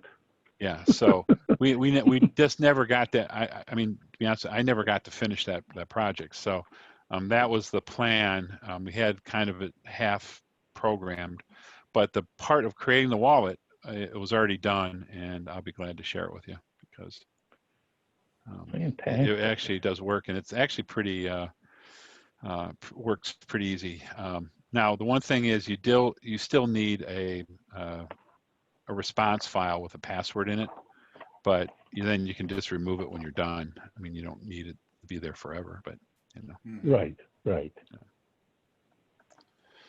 So, but yeah, I can share that with you. I don't mind sharing that with you. It works pretty easy, actually. Fantastic. Yeah, I wrote it in Shell. So if you guys want me to write it in Python, it's not going to happen. Shell's good. Shell. I like Shell. In fact, I owe Arnold a very hot Thai dinner because he helped me through that program. That was the program I sent you. So okay. thank you. Yeah. So thank you. That was the program. Oh, very good. Yeah. So he found a real dumb error that I never caught. You know, like when you program and you're looking at it 1,000 times, you're going like, what the hell's going on? Arnold takes one look at it. He goes, what are you doing that for? I'm like, oh, shit, that's it. One look. So 4 eyes is always better than 2, as they say. So thank you, Arnold. Between us, we have 8. I was going to say, you got 8 eyes. What was going on, man? Yeah, I know. I know. So anyway, Mark, it's pretty straightforward. And I actually got the idea from Simon Payne from Pythian, who did something similar there. So yeah, I'll set that up for you. Cool. Hey, Yeah. this is Charles. I have a question on the database in Xdata. We have a database. It's a TDE database in the Xdata X5. It's a 11204 database, and it was upgraded to 18C container database a few months ago, and most of the SQL plan changed. In the 11G, the SQL is using the index scan, everything is supposed to use and generate good SQL result. But in the 18C, running on Xdata, most of the SQL things prefer using the full table scan in the storage. It's called table access full, I think. And we have to basically review each SQL and lock down the plan. And the biggest problem is we are using Oracle Top Link. There's a lot of SQL, especially report SQL is dynamic generate, which we are not able to do the SQL tuning on that. I wonder if anyone have that kind of experience or how to resolve that. We opened a ticket to Oracle support, and it has been sitting there back and forth for like more than a month, and they seem have no idea about that. The only thing can fix that for us, our testing cases, we change the optimizer feature back to 11204. Ouch.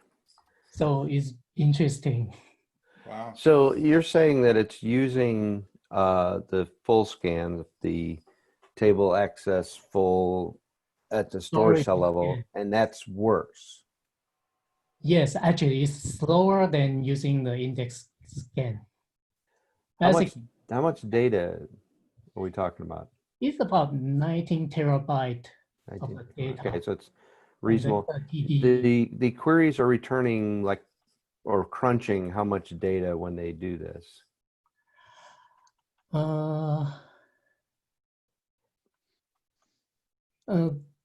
They are reports. Right. So right. So are they churning and burning through? It varies, depends on like the criteria user select. Right.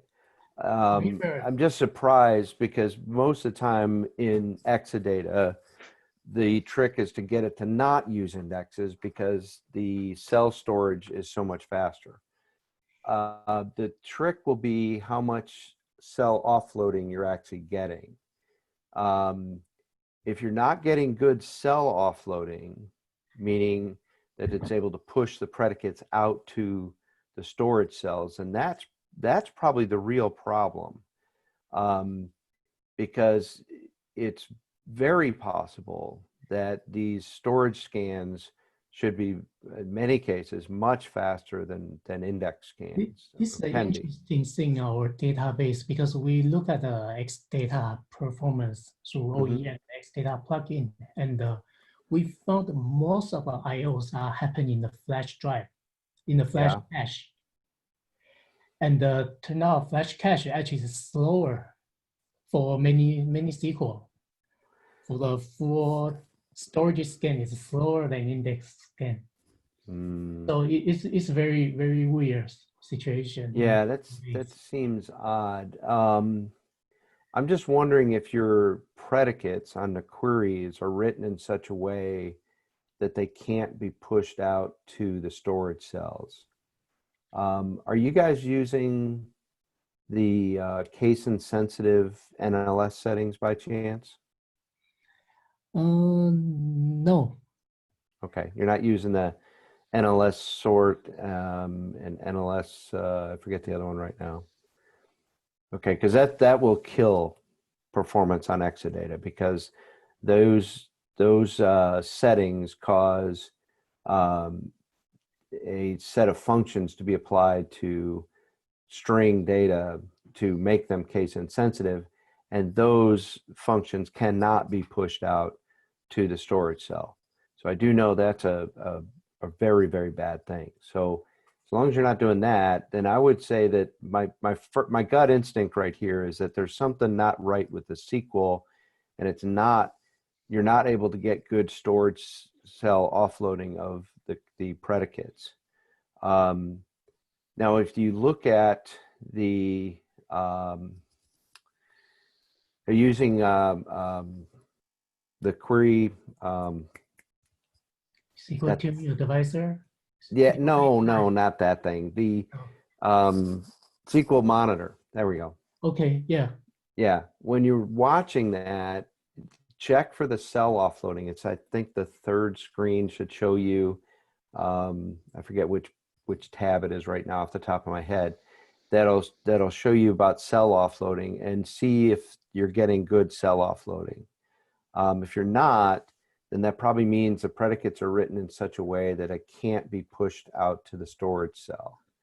Are you using a lot of, I mean, what kind of predicates do you have? I mean, they're pretty simple ones like column equals value kind of stuff, or are they really intricate with functions or anything like that? Yes, actually, we use a lot of developers, not me. Developers use a lot of inline function. Actually, it's a very terrible SQL. However, it's run fine in the 11G and the same Xdata. Sure. Have a problem in the 18C. Yeah, well, and I think the main problem is Exadata wants to try to do cell offloading. So it's trying to do, full scans, because that's where cell offloading really happens. Yeah. And then it's not able to push out these predicates, because so if they're doing a lot of inline functionality stuff, they're probably writing functions that can't be pushed out to the storage cell. And I think that's the real bugaboo problem. Now, you can also change at the instance level. Instead of changing the compatibility back to 11, you can change the optimizer index cost adjust and make indexes super cheap. So that value goes from, I think it's 1 to 100, and 100 leaves the costing of the indexes alone, just cost it, and that's what it costs. Actually, no, I'm trying to remember. Is that is that the one that goes above 100? I can't remember which one's which. No, I think it goes to 100. Yeah, cost adjust, I think is 100. Yeah. And then if you set anything lower, it basically discounts the cost of the index by that much. So again, it would be a broad brush kind of fix, but you could use that to make indexes look really, really cheap. Now, the problem is it makes all indexes look really, really cheap. So that might be a problem for some queries where all of a sudden it's using indexes where it shouldn't, and it really was a good idea to do full scan, but now it does, and that could be, so that's a tricky one to use. You can set that at the session level, and you can set it even in the statement level with the op param hint.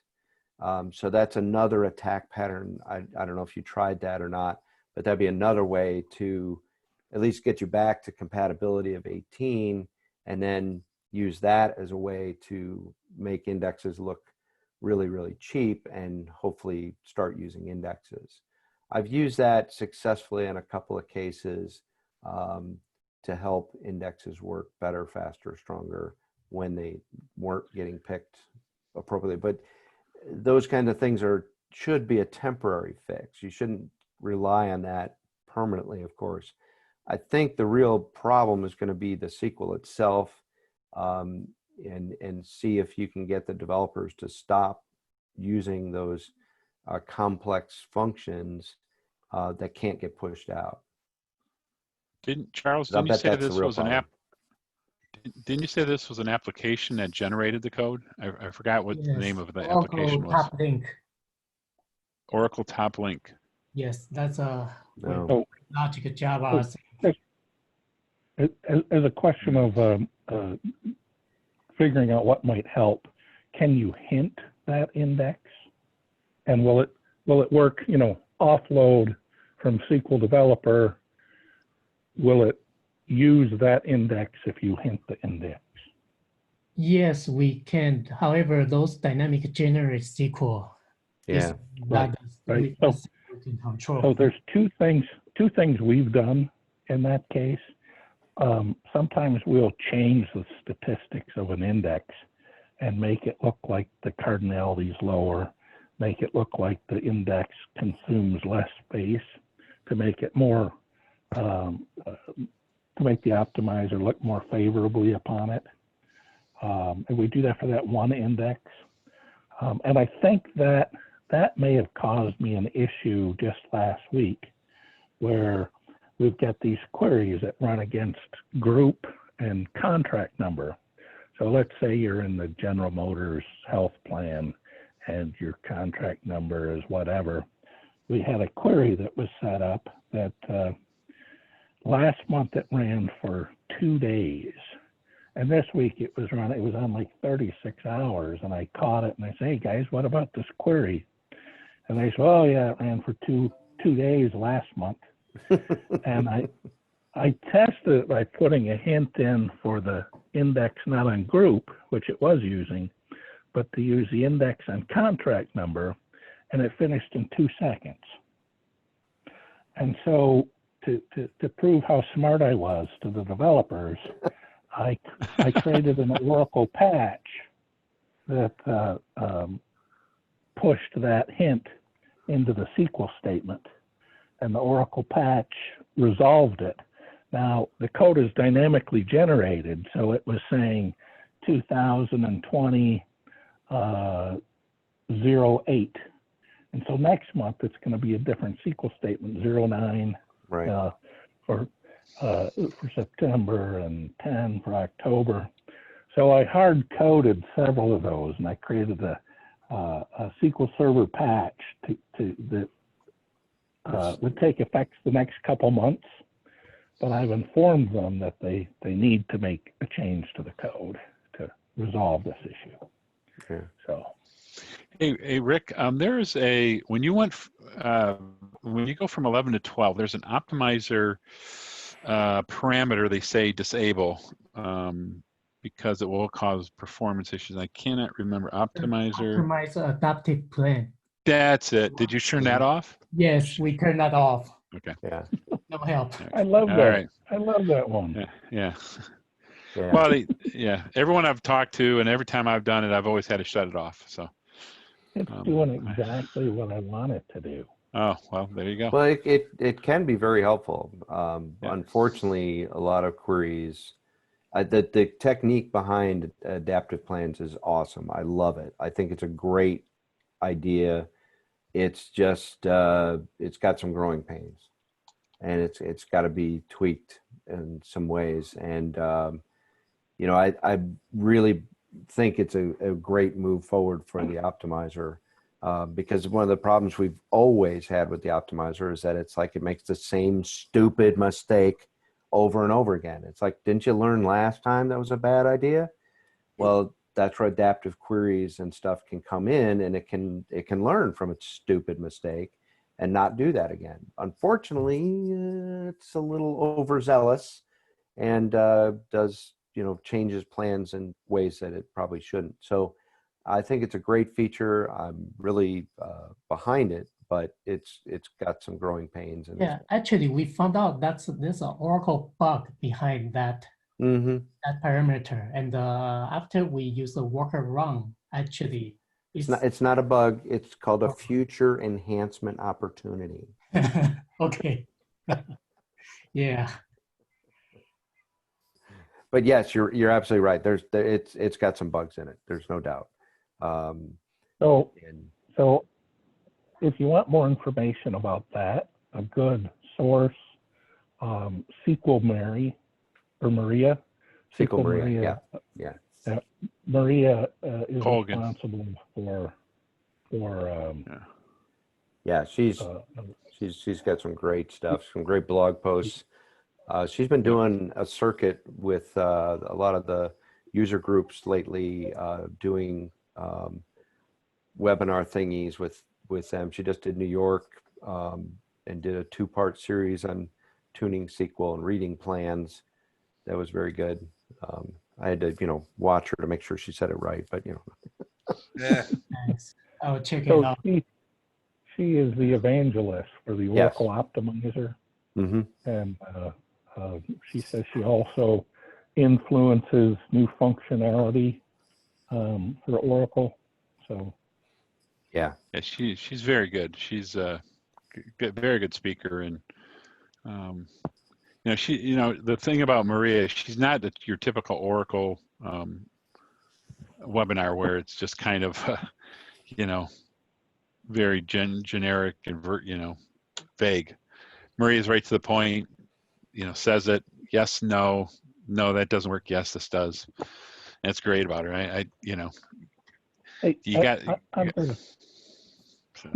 sorry, interrupted. But I thought I thought of a question you might be able to answer.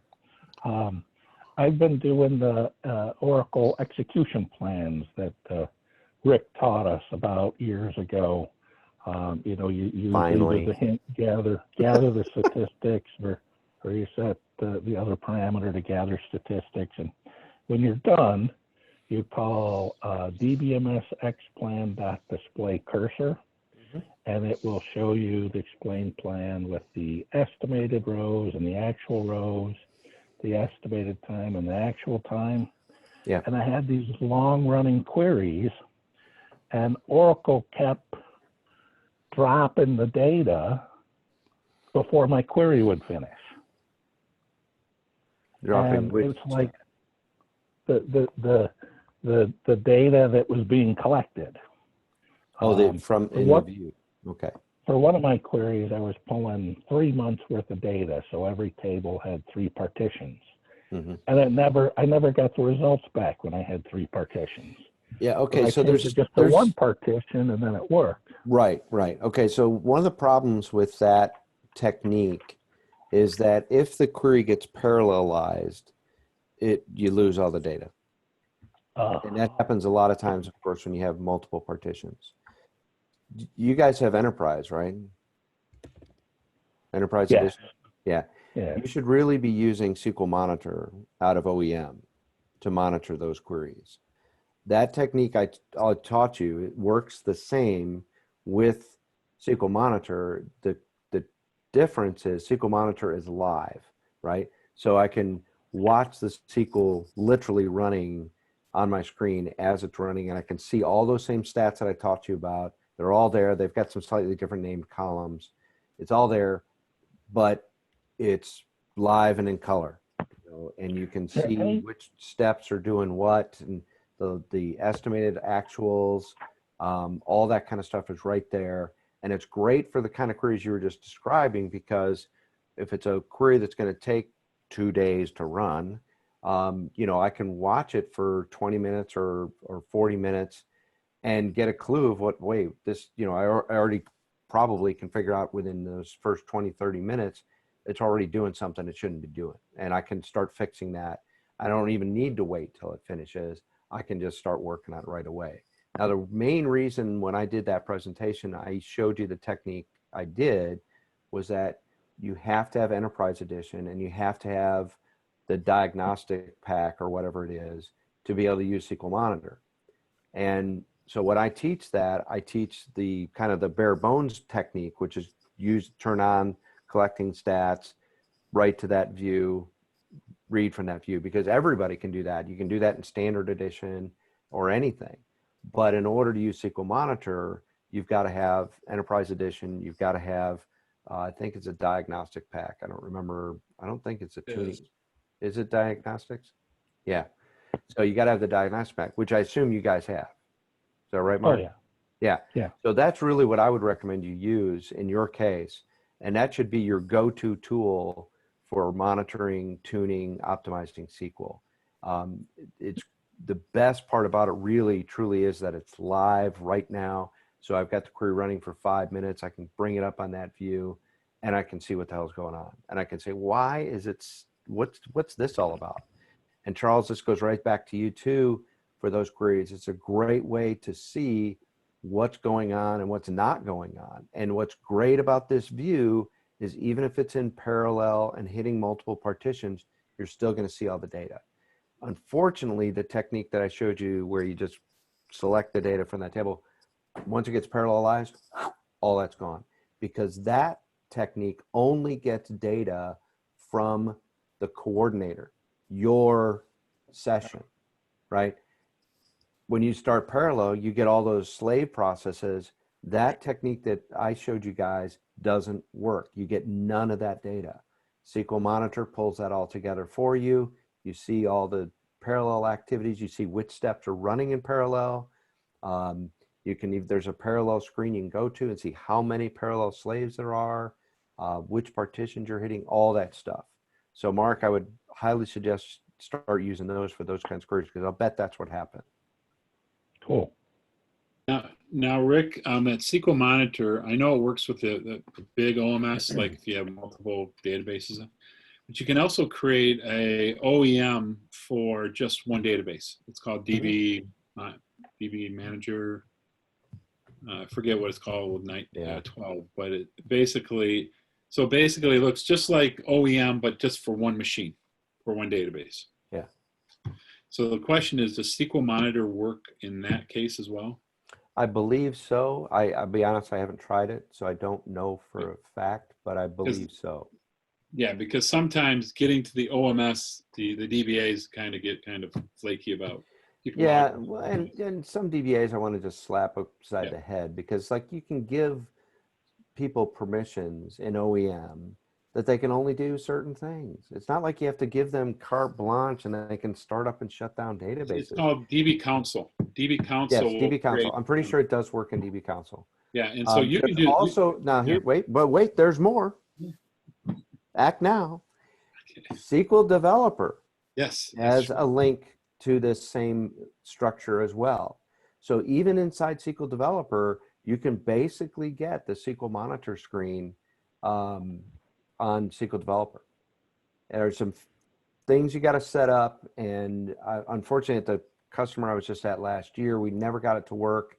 We have no idea why. I had Jeff on the line. We could not figure out what the heck was going on. There was something somewhere that was blocking us from using it at that customer. But that's another powerful way to use this. So Mark, there's another option for you. And Charles also, right in SQL Developer, you can actually monitor those SQL statements. And that's cool because you can, from your SQL Monitor, or I'm sorry, from your SQL Developer, you can generally set that up so that you're only seeing your own SQL. So you don't have to, look at all the SQL running on the server. It's just yours. So I ran into a couple other interesting issues trying to do that. And I was running DBMS, XPlan, display, what was it? Display cursor. Mm-hmm. Okay. And when I run these long-running queries, I use auto trace only. So the data comes back to the client, but it's not written anywhere. It's not saved anywhere.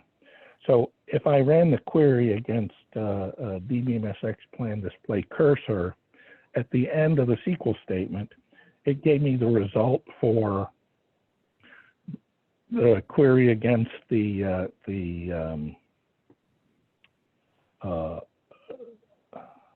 auto trace table.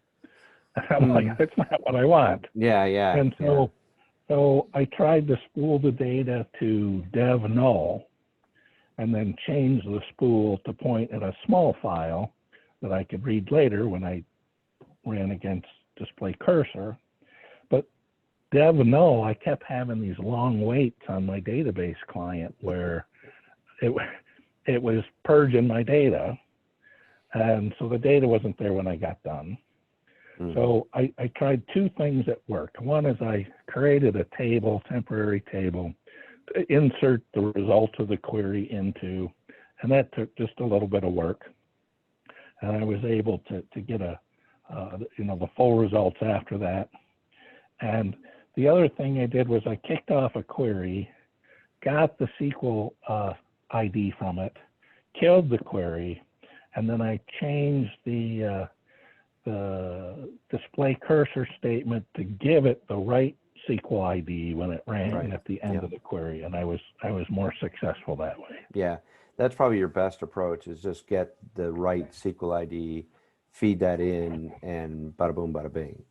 The other thing you got to be careful of in SQL Plus especially is make sure you turn off,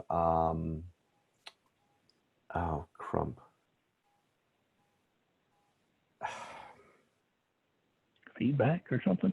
Yeah, it's one of those things because, oh no, you want to set DBMS output off. We've got to make sure you have DBMS output turned off, because although you and I don't know it, DBMS output always runs a little query to see if there's anything written into the buffer. And if you don't, if that's on, then you'll do the auto trace thing, and that's the query you get, instead of your query, So, that's another one to be careful of. So yeah, the best thing is always, if you've got the SQL ID, just feed that straight in and boom, you're done, because you'll never get the wrong data. But that's tricky. How do you know your SQL ID? Usually when I don't see the output, I assume I need to put DBMS output on, server output on. Yeah, yeah. So that's good to know. Yeah, well, that only, server output, only works when you're doing the, the put line and that stuff, in your PL SQL block, right? Obviously, if you want to see that, you're going to have to turn that on. But if you do, that query will always run right after your query finishes. And if you're doing an auto trace type thing, it's going to pick up the last SQL statement you ran. Well, guess which one that is? Oh, it's not the one you think. So, because DBMS output actually runs a query to hit the database to check to see if the buffer's got anything in it to write out to the screen. So it'll pick that one up. So yeah, good times. Cool. Good times. That help, Mark? Yeah. Oh, that's add that to the knowledge base. Yeah, and Charles, I think that the problem you've got is it's not doing cell offloading appropriately is the real problem.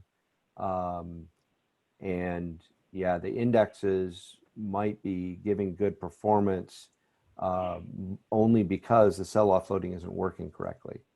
I'll bet that if you got the cell offloading working correctly, you'd find you probably don't need as many indexes in your environment, because that's usually what we're battling with in an Exadata environment. Is you still need some indexes. The people that say you don't need any indexes in Exadata are, they've been hit in the head too many times. But you need very few, and they need to be very precise in what you use them for. So that's my reaction based on what you've described to me. I mean, I could be totally off the mark, but that's what I think is going on, Charles. Thanks a lot. That's a very good info. Yeah, hopefully you can use it for something. Yeah, the database is almost developing for like probably 15 years and a lot of legacy junk there. That's one of our biggest problem, and no one really fully understand. Yeah, that's the trick. And nobody, this query runs and nobody really knows how it works, but it works. And yeah, now you got to tune it to make it better. And everybody's like, what? I don't know if you change this will break other things or what else. That's the difficult part of the tuning. Yep. Yeah, that's what I do for a living. So yeah, I know what it's like. Yeah, thanks a lot. Sure thing. All right, Mike, got anything else? I don't have, like I said, I don't have any Oracle problems. Oh, man. First time in my career that I literally don't have any Oracle problems. I have a licensing question. A what? A licensing question. I don't do licensing. Well, maybe it's not licensing, but it's more like when does support run out? How about that? It's really that. How much money you got? Well, yeah, that's a good question. Not much, we're Catholic Charities, man. What can I say? Yeah. Well, they recently, probably a month, maybe 2 months ago, did an upgrade from 11.2 to 12.1. Oh yeah, I'm rocking that, but doesn't the lifespan of 12.1 run out like in a month? It already ran out last year. It is out, I'm pretty sure. I think you can still get extended support, but that costs. And 12.2 is running out in October, mid-October. 12.2 will be no longer supported. So yeah. Well, maybe it's 12. I don't look at what the version is. I haven't looked at the version in God knows how long. It might be 12.2 because I remember I looked it up when I first told me about the upgrade, and I'm going, what? Why didn't you just upgrade to like 18 or 19? Because your lifespan is up at the end of this year. Yeah. And you're gonna support will be run out in 2 years. I think 19C is the one Oracle really recommend for the long-term support version. Yeah, and 18 really is 12.2 plus. Yeah. It's not even really a bona fide, real super duper new version. It's just basically 12.2 with, a different name. Added, yeah.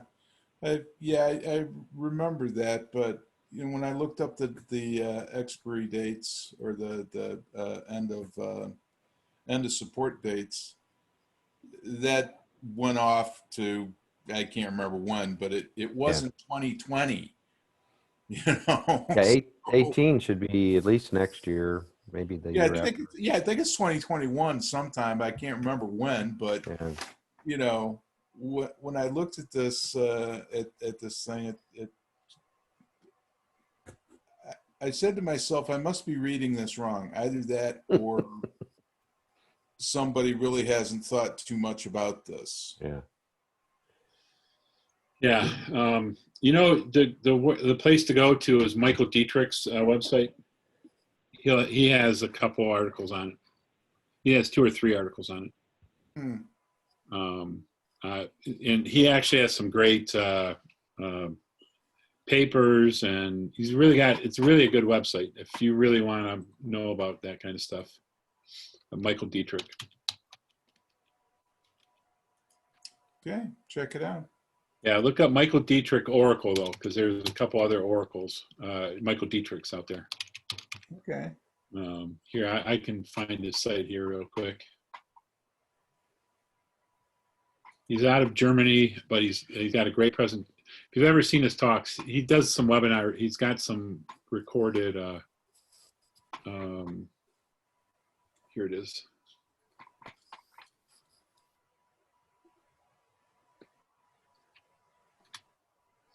That's his website. And he's got, I think there's an article about a blog about support.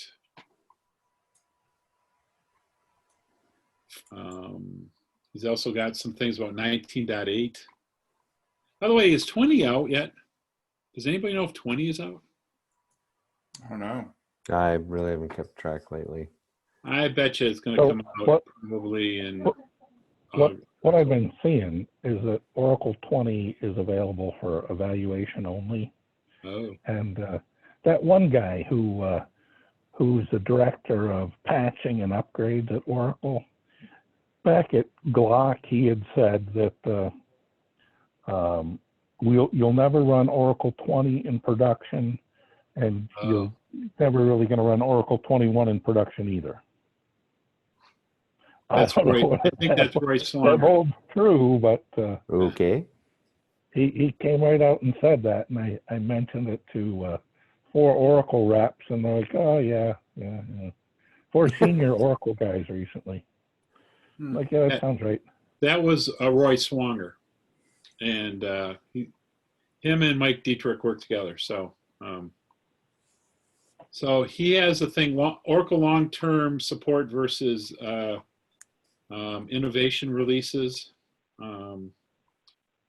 Yeah, I'll paste this in there too. So you can go here and you can find out everything you need about that support there. Arnold, that's the article. So, and it's actually a good website to mark because he's got a lot of good stuff in there. I don't know about anybody else, but I get a lot of good information from him. And again, he's one of the few, he's like Marie Colgan. You know, there's a couple at Oracle, like Jeff Smith, him, Marie Colgan, are right to the point. They answer it, yes, it can be done. No, it can't be done, you know. Right. Whereas some people are like Oracle, you know, like more like Oracle sales, and they'll be very vague and very, well, you know, we don't know. Let me get your name and your card, and then I'll contact you back. Yeah, that kind of stuff. And what's his name out of Australia? Ask Tom guy, Connor. Connor. I want to say McDonald. No. Yeah, Connor McDonald. Yeah. Yeah.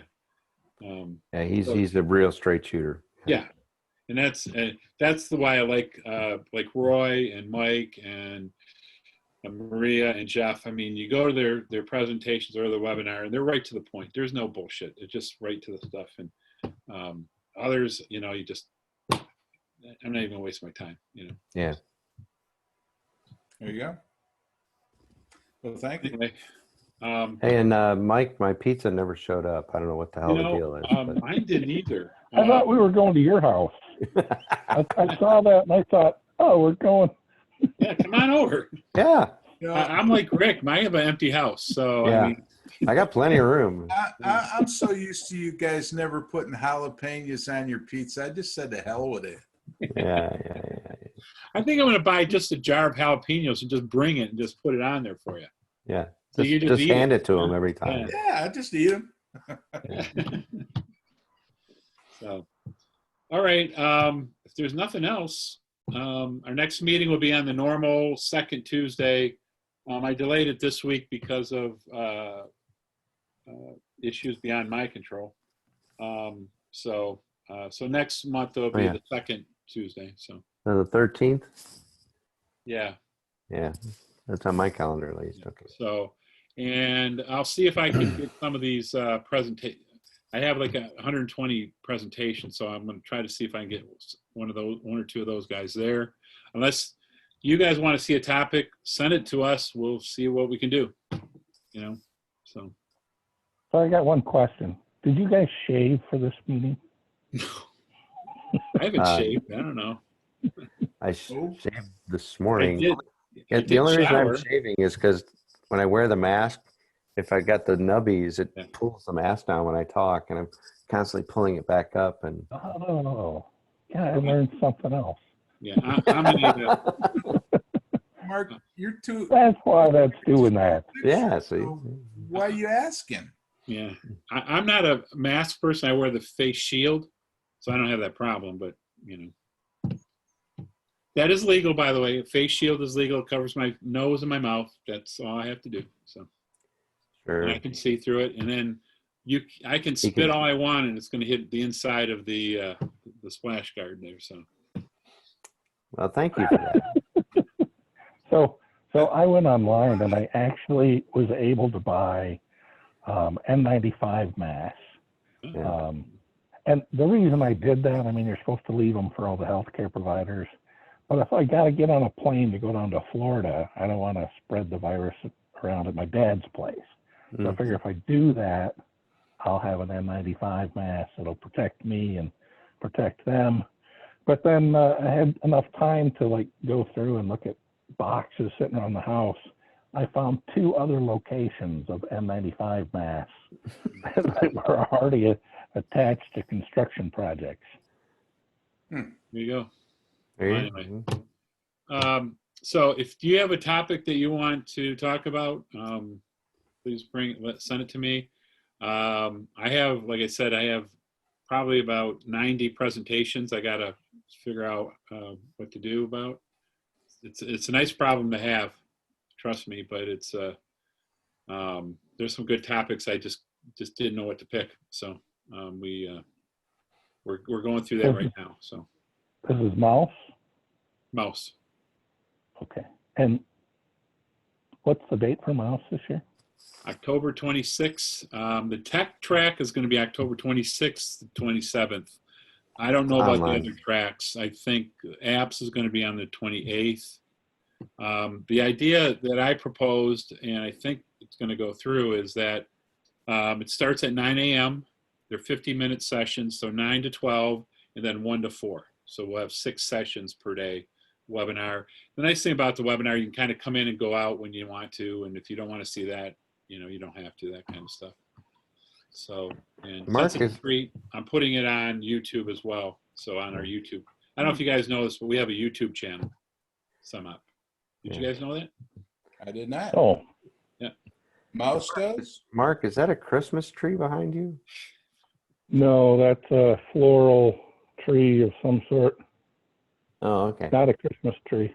I was like, wow. Yeah, SEMOP actually has a YouTube channel. So if you go to YouTube and type in SEMOP, I posted, I think 1 or 2 of Rick's on their presentations I recorded. And that's what we're going to do as well for this. So.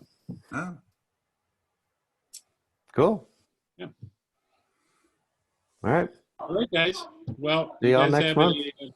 We'll see you next month, and be safe. Yeah, good discussion, and have a good day. Good one. Thanks, Charles, for the questions, and Sridhar for helping us on the OCI. Yeah. Now that we know we have a professional in our hands. Wow. And I'm going to ask you all my questions from now on about networking and cloud stuff. I mean, There you go. Yeah. See you guys next week. Thank you. okay, Bye. sounds good. yeah. Bye-bye. Bye-bye. All right, thanks, Stay guys. safe. See you next time. Thanks, guys.